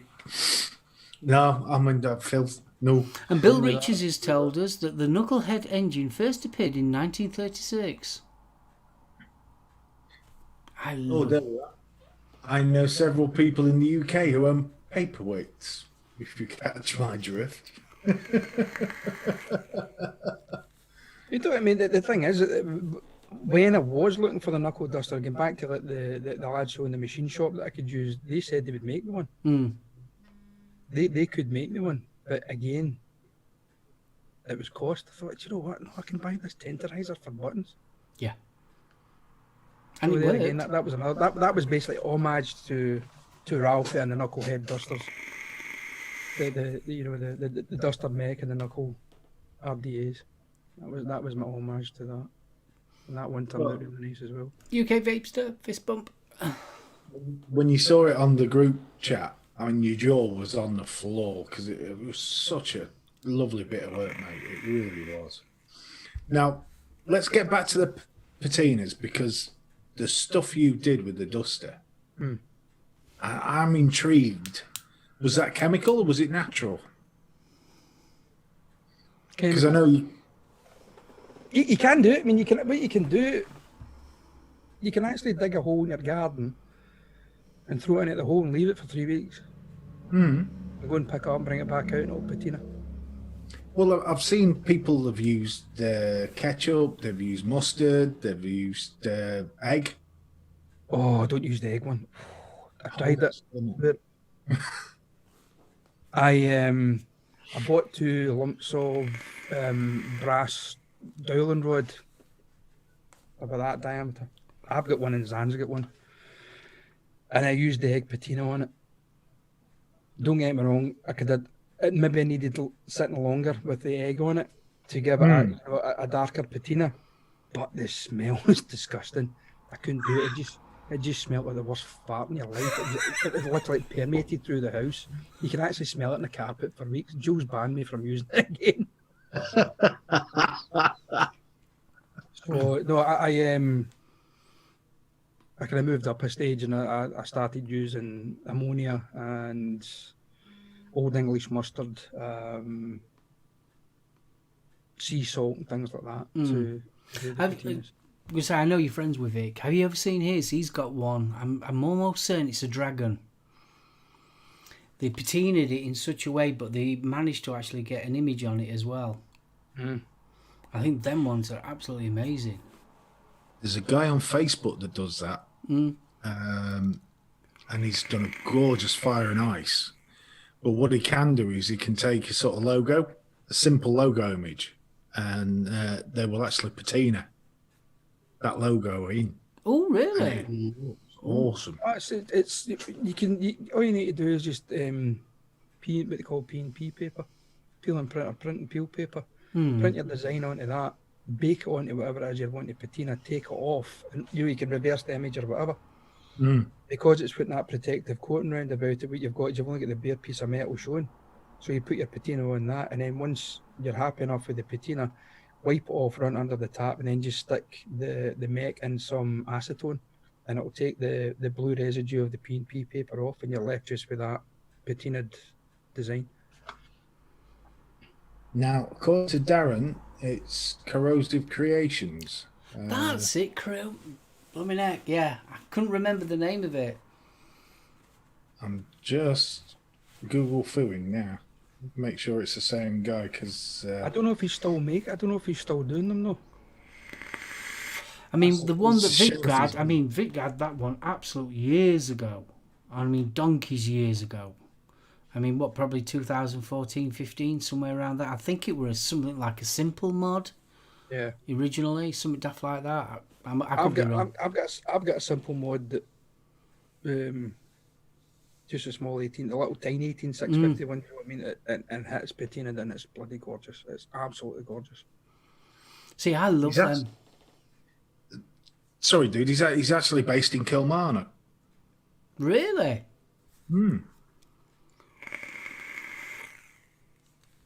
Education here.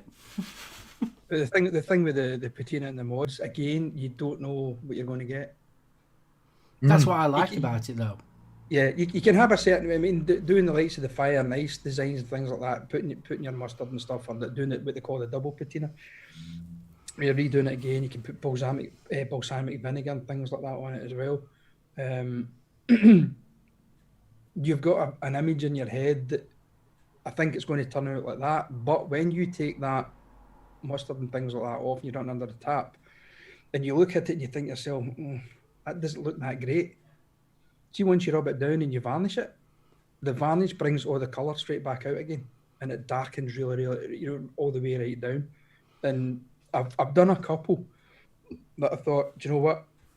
I'll clean it up a little bit. I'll varnish it. If it looks crap, I can redo it. But when I've put that layer of varnish on it just to seal it, it's looked absolutely perfect.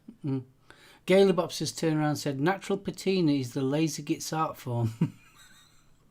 I'd not show you half of this lot up here. Yeah, I was going to say I was going to get mine down as well, but they're all packed away. I mean, I've got the Ceres Vape Viking. I bought the copper one, and where it was ebony, it's black. It's literally, and that's just leaving it in there because I haven't used it for months, and it's literally starting to go black. Oh, I haven't got any black ones. They're just dark pennies. The problem is, I've just had a look. It would appear that Corrosive Creations aren't doing it anymore, which is unfortunate because he did some stunning stuff. He really did.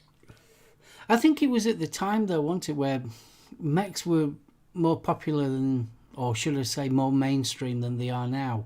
Mm-hmm. Most of the stuff appeared to be around 2015, so yeah.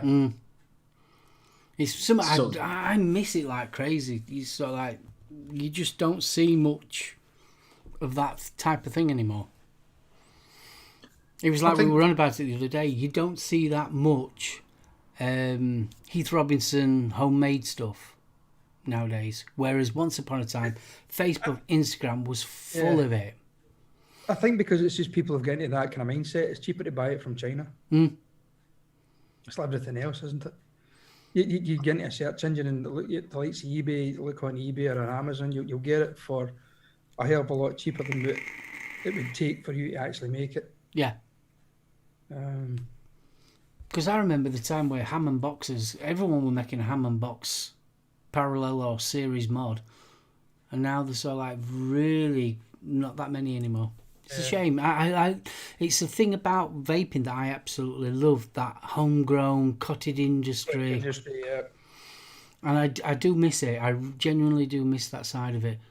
See, the problem is, as with everything else, if you get used to buying it pre-done, you lose those skill sets. There's one thing Corona should have taught us. Look at all the stuff that, because you can't buy it, how many people have been doing without stuff? Baking all of a sudden has become it's all gone mad because you can't go out and buy bread. These are skills we shouldn't be losing. We should be cultivating these skills. Yeah.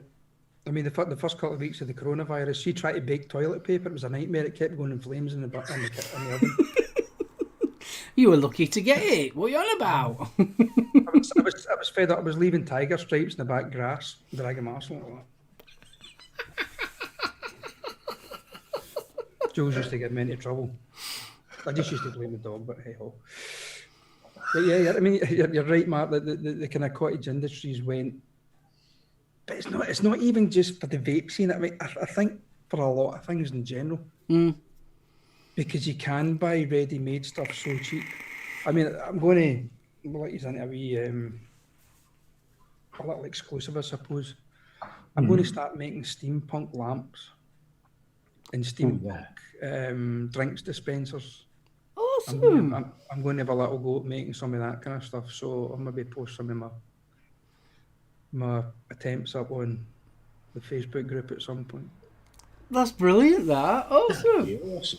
Yeah. So it's because we're moving, well, hopefully moving into a new house within the next couple of months. We now have a spare room, or a second spare room, which is going to be the studio kind of thing. So Jules has given me free rein on that to do what I want in it. But you're not allowed to paint it black or anything like that, though? No, I've been there, done that. I wouldn't never do that again.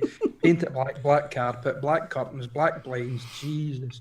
There was a lot one in the photographer's studio. You couldn't see shit. Yeah, I did it in this room. I had black ceiling and all that lot at one point. Even you put the light on and the light just absorbs straight out of the walls. Yeah. No, been there, done that. I had the pentagrams on the wall. I had this and oh no. No. So what's it going to be? A few rock posters then? No. No. No. It's going to be steampunked. Ooh. So, yeah. So I'll get again the brain's going. I'm drawing stuff. I've seen a desk that I want to get. But I can get it in various sizes. That thing I'm going to buy because I priced the parts up for that. It's cheap to buy the parts for it, but it's the length of time it would take me to get the stuff cut, get the threads cut, and the pipe to make the right lengths. And I thought, you know what, I don't have the time, so that I'm going to have to buy.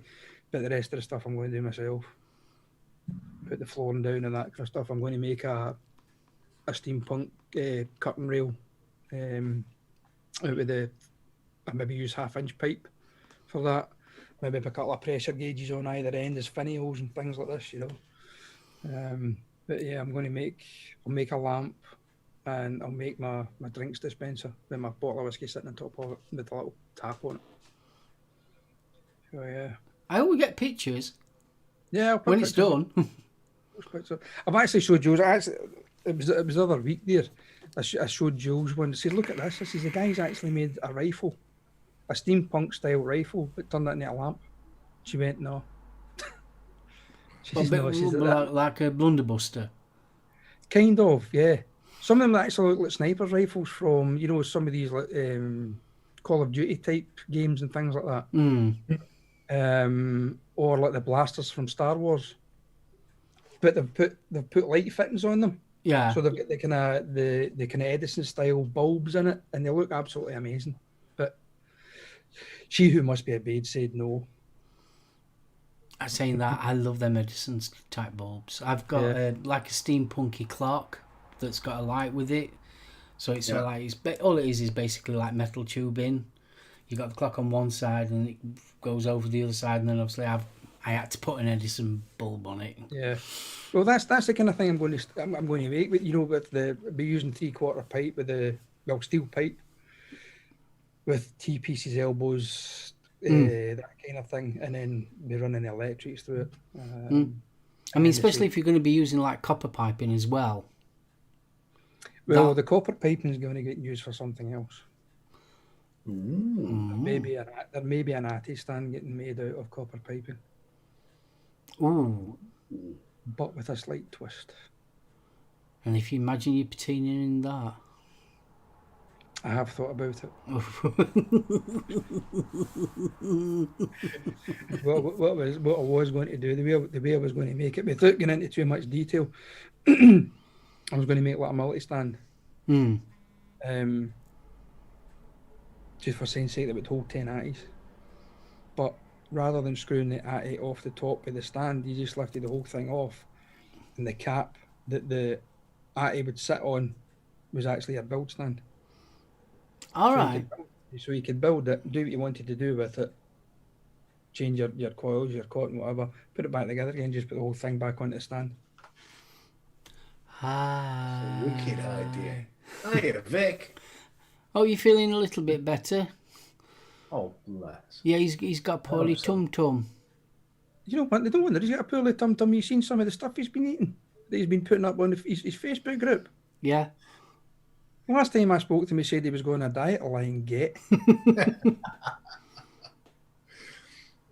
By the end of this year, I'll be reviewing with the top hat and monocle. Oh, no. What was the ventriloquist that had the dummy? Lord Charles. Lord Charles. You know, watching your face when you're talking about the upcoming project, I can't help but think that Victor von Frankenstein's probably sat in the pub with his mates and like, Victor's giving it, "I've got this idea, boys." Like, get the fuck. What do you think? Can I do steampunk? Yeah, I'm buying one of them as well. Yeah, I've got the steampunk thing in my head, you know, and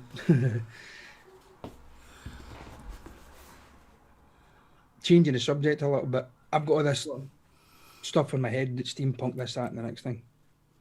Jules has got a lot of things in her head at the moment. How to bump me off. I'm sure she has. She's been watching all these How to Get Away with Murder things and all these real life, murder documentary things, and I'm like, oh Christ, here we go. I keep looking on eBay to make sure she hasn't bought chainsaws and stuff like that. I mean, we mentioned it before on her show as well, and I'm like, oh, I'm panicking. Absolutely panicking. You know, you move into this new house. If she starts asking for a pig pen, I'd get worried. It's either the pig pen or a new patio. I'm off. I'm gone. Do you know what nemesis means?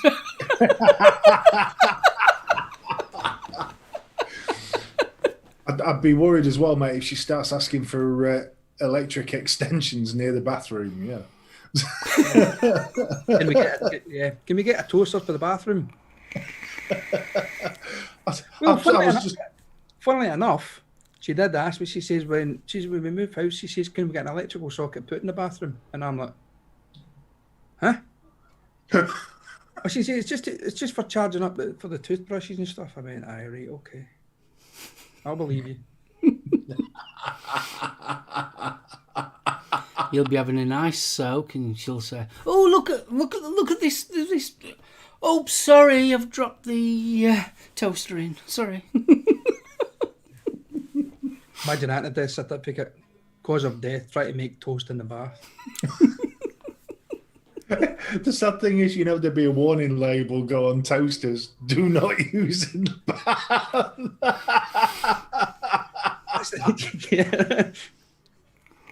There you are. Jules wouldn't bump you off. She'd probably read Arsenic Kills and end up exploring some new kinky stuff. I don't know. What goes through my head at the moment is the old Billy Connolly joke, wasn't it? With when his mate killed his wife. Yep. What'd you do that for? took him round the back garden, and there's the bum sticking up in there. I needed somewhere to park my bike. Oh boy! Oh boy! I keep checking my Amazon Wish account just to see if she slipped up, with hydrochloric acid and things like that, 45-gallon drums and stuff, but it's not happened yet. This bum runs there. Funnily enough, she did mention something about the life insurance policies the other day, so I'm starting to get that twitchy bum feeling again. Talcum powder, mate. Talcum powder. You know what makes sense? When it reaches watership down levels, mate, then you know when to panic.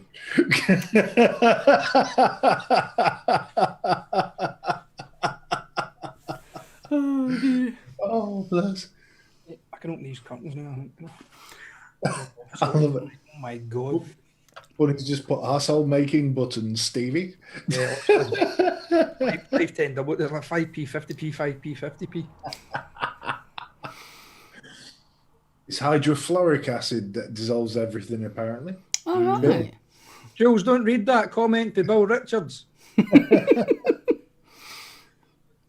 She's sitting. I guarantee she's sitting in with a notepad. Like, that'll work. So. It's all you guys in chat's fault anyway. So if you don't see me in a few weeks' time, you know what's happened. So she's watching CSI, so she knows how to clean it all up and get rid of the evidence. Yeah. No chance. No chance whatsoever. And it's all Pasty's fault. No, what's Pasty done? You told her to go and watch all these programs.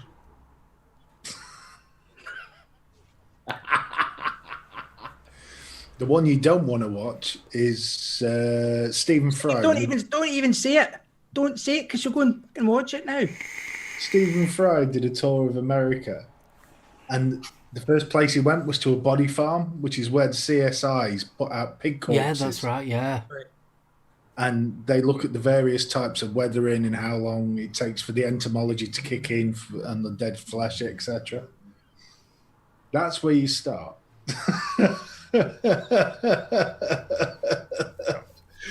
So if all the bacon disappears, mate, and you find it strewn all over the backyard, you're in deep doo-doo. Alan's just commented 222 on Virgin. Yes, the crime channel. Oh, is that what it is? I thought that was some sort of secret code then. That makes sense now because she wants Virgin Fibre putting it in the new house. Ooh. Stevie, What? go for it. Virgin Fibre, internet, marvellous. Oh, well, this Sky Internet's cack. This, I'm actually surprised it stayed on for this length of time, because we've had nothing but horrendous problems with this for months, and it's been even worse since the lockdown. Have a look at what your missus just put, mate. Seen it, I'm ignoring it. I want some pigs when we move. If your hair clippers disappear and the pliers suddenly go, you are in trouble. I'll be going to bed tonight, actually, with one eye open. I'll be like Gandalf for Lord of the Rings. He sleeps with both his eyes open. Sorry, dude. I'm just listening to this booming voice. You shall not pass. Well, the booming voice saying that's actually better than a chainsaw starting up, isn't it?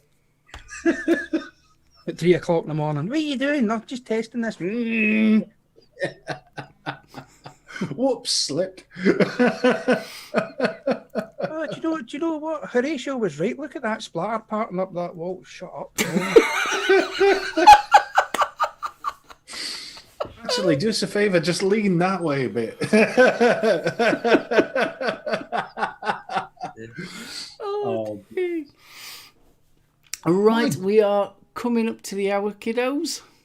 God, that's gone quick. That has gone very, very quickly. I So, blame him. I've got to ask you, Stevie, have you feel all right? Have we looked after you? You have, yeah. I'm just suffering from swamp ass sitting in a seat, though. It is, yeah, I know that feeling. Yeah, and I haven't got any talc. So it's going to be when I get up again. There you go. Whatever you do, nah, don't fart.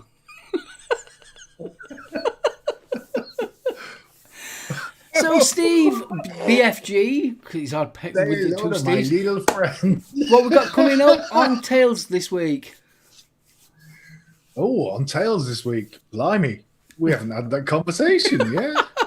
I just thought you might knew. I'll tell you something else we never done either. What you vaping on, boys? We Yeah, haven't. good. We haven't. Oh, what are you vaping on, Steve? I think we'll give it a miss this week. We'll have to ask you back then, mate. and Yeah, then that we looks can- like we'll have to ask you back. Yeah, I know. I better put a clean t-shirt on that time. I'll cover talcum powder. Yeah, okay, it's talcum powder. Yeah. Yeah, of course Not it re- is. Not really an extra out of Scarface or anything. Yeah. Well, you can't see. He's got a tea tray on his lap with a big man. Oh, Stuart's got the aircon. Oh, very posh. Forget Bela Lugosi's dead.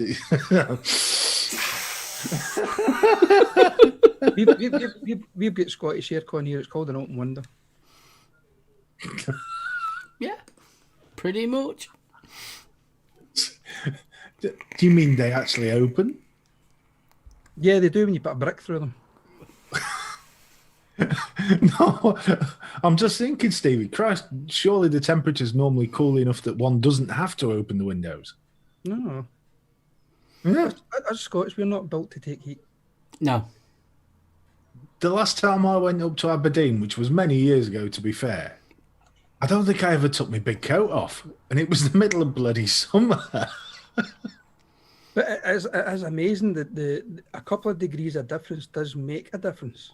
Because when Jules is originally from Chesterfield, Nottingham area, that kind of thing, and when she first moved up here, she says it's fucking freezing up here.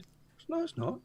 She says I'm absolutely Baltic. This heating was on in this house nearly 24 hours a day till she acclimatised. But the difference, 2 or 3 degrees does make that big difference to you English softies. So hold on, you pegging her out naked in the backyard was acclimatising her then? That's another story.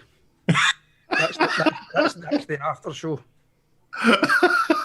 Jules, get your flip flops out for the boys.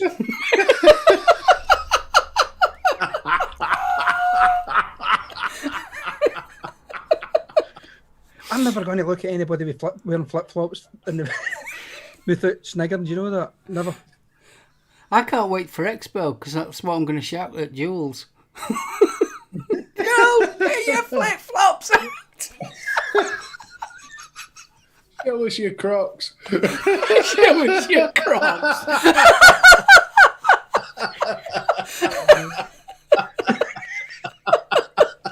Make it snappy. Oh no, Jenny, that is a bit worrying. Mods and Post's video. Oh, he's doing a fisting video.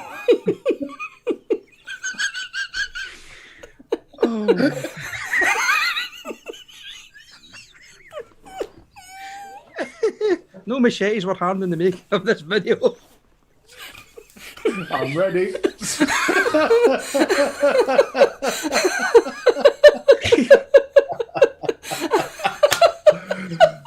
Oh, bless you. No one should wear socks with sandals, for fuck's sake. Oh, God. Watch it quick before YouTube Yeah, realises.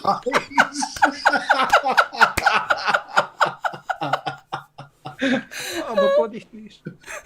I've got visions now of a close up on his face, and his face just going, oh.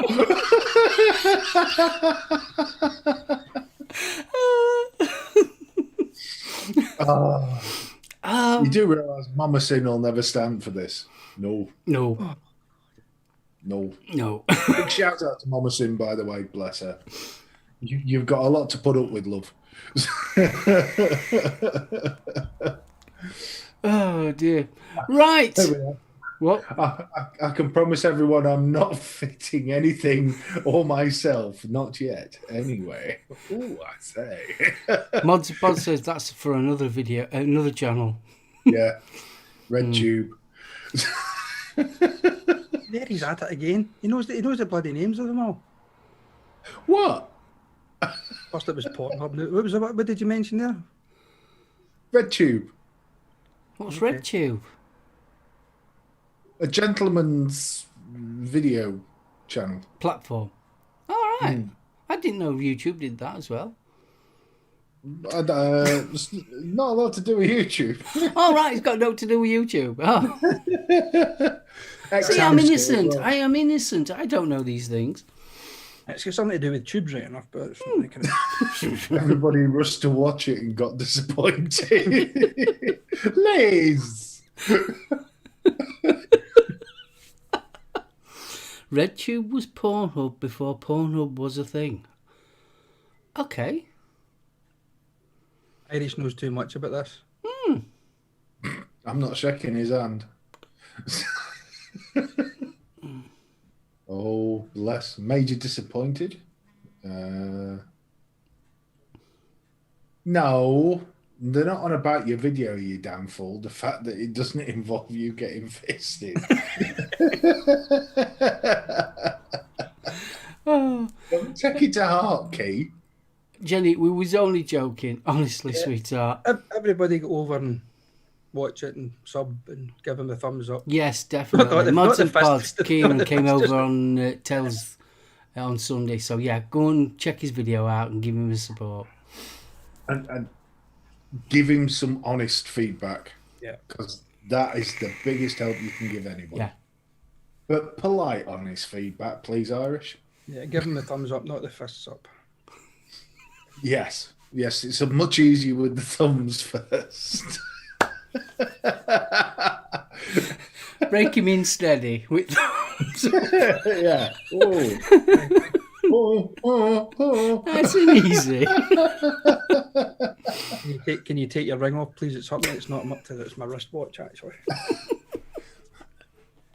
Oh, God, that's like the old joke, innit?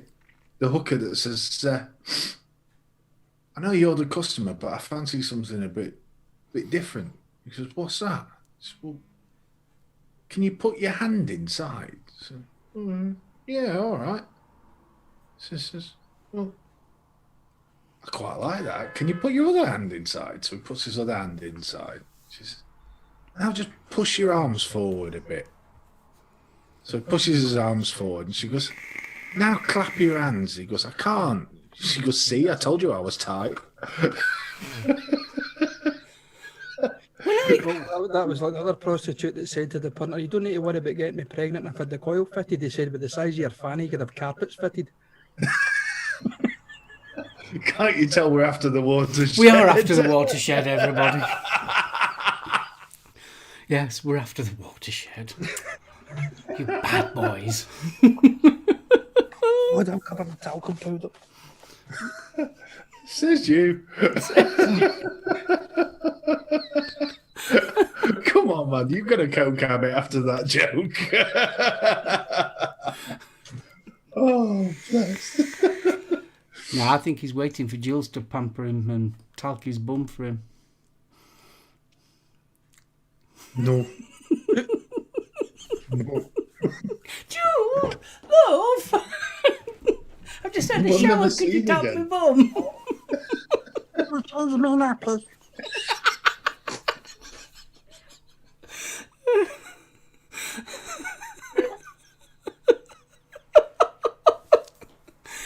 Where the smeg did that voice come from?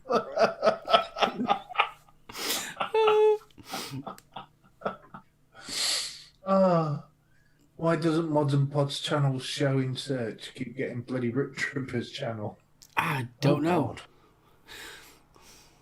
Jenny, do you want to put that video back in chat for him? I think Jenny's put the link up just now. Oh, good stuff. Well, it's on Facebook. That's why it's not showing up on YouTube. I so could have typed Assy stands then. Be in business for something else.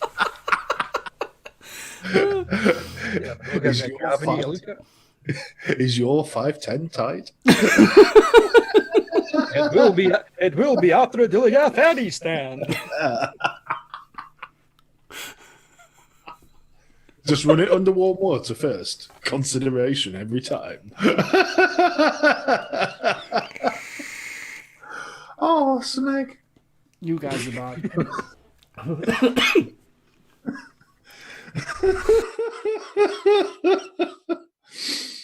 Oh, Steve's been using talcum powder to get highlights in his hair. Aww. That's the beginnings of a distinguished silver fox, that is. Yeah. I'm not saying a word. I actually think I got sunburned today. Actually, through I cut it that bloody short. But I'm planning on cutting mine. Well, I must admit, I'll be shaving mine at the weekend, so. My dyslexia is fun sometimes. You have no idea what I'll accidentally type. A resin bum with a 5'10" would be ace if I'd buy one. Yeah, Irish, it's the white powder. Vaping has often been gaping. You try and tell us anything, Jenny. Liz, my hair.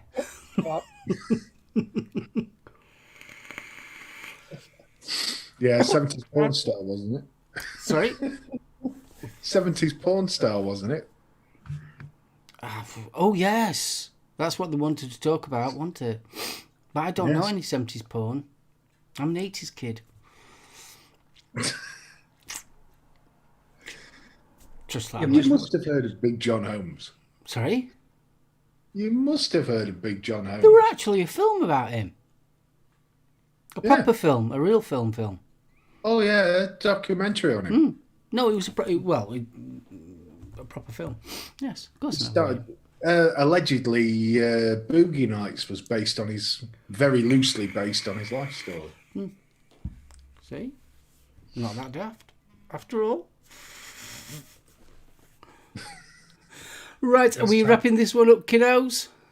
I think we'd better. Stevie, thank you so much for joining us tonight. I haven't laughed like this in bloody ages.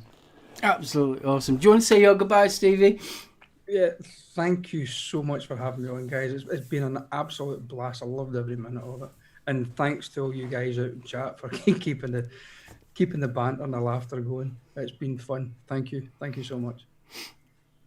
Steve? Sorry, I can't get Jenny's gaping out my head. Whoa, whoa. Whoa! I do apologise. Jules, good luck with the pig farm.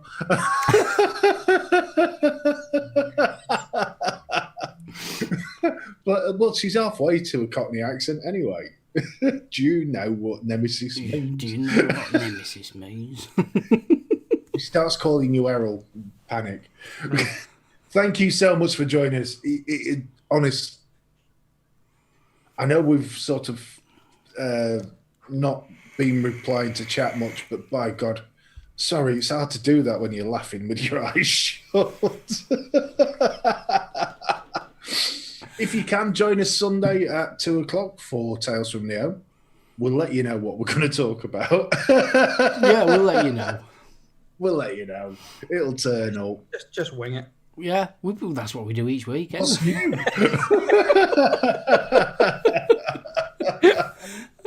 Oh, so you got anything coming up, Mark? I know you've had a couple of reviews out this week, and Yeah, more reviews. I've got a Druga from Ohm Vape to review. I've got another Vapor SO to review, and some other bits and pieces. I've got some juices coming in as well from T-Juice, so I'm going to be reviewing some juices. Thought I'd start doing some juices I ain't done for a while, so yeah, I'll be doing that. Awesome. And don't forget, bitches, tomorrow night, 8 PM on Twitch. We'll be watching. And you can see the lovely Mrs. Porter. Oh, gosh. The gorgeous girl and the Vavavoom vaping bunny. Right. Steve and Stevie, thank you so much for fantastic 2 hours. I've just thoroughly enjoyed. It's been brilliant. And Stevie, honestly, I am so chuffed you've come on as a guest. It's been brilliant, mate. Thank you so much. Want to say thank you to everybody in chat. You've been awesome tonight. The banter that's been going off in chat's been brilliant. Spanners, want to say thank you to you guys for looking after chat while we've been wetting ourselves and tears and that lot. So big thank you to the Spanners as well. Like Steve says, don't forget to check out Tales from the Ohm on Sunday at 2 PM, where we'll be shooting the banter of whatever may come up through our brains and out of our mouth. We haven't got a clue what we're going to do. I said sorry. So from Stevie, BFG and myself, bye! See you later. Time for a wave. Bye. Goodbye. Goodbye. Flip-flop. Flip-flop. Hashtag flip-flops. That was your grog.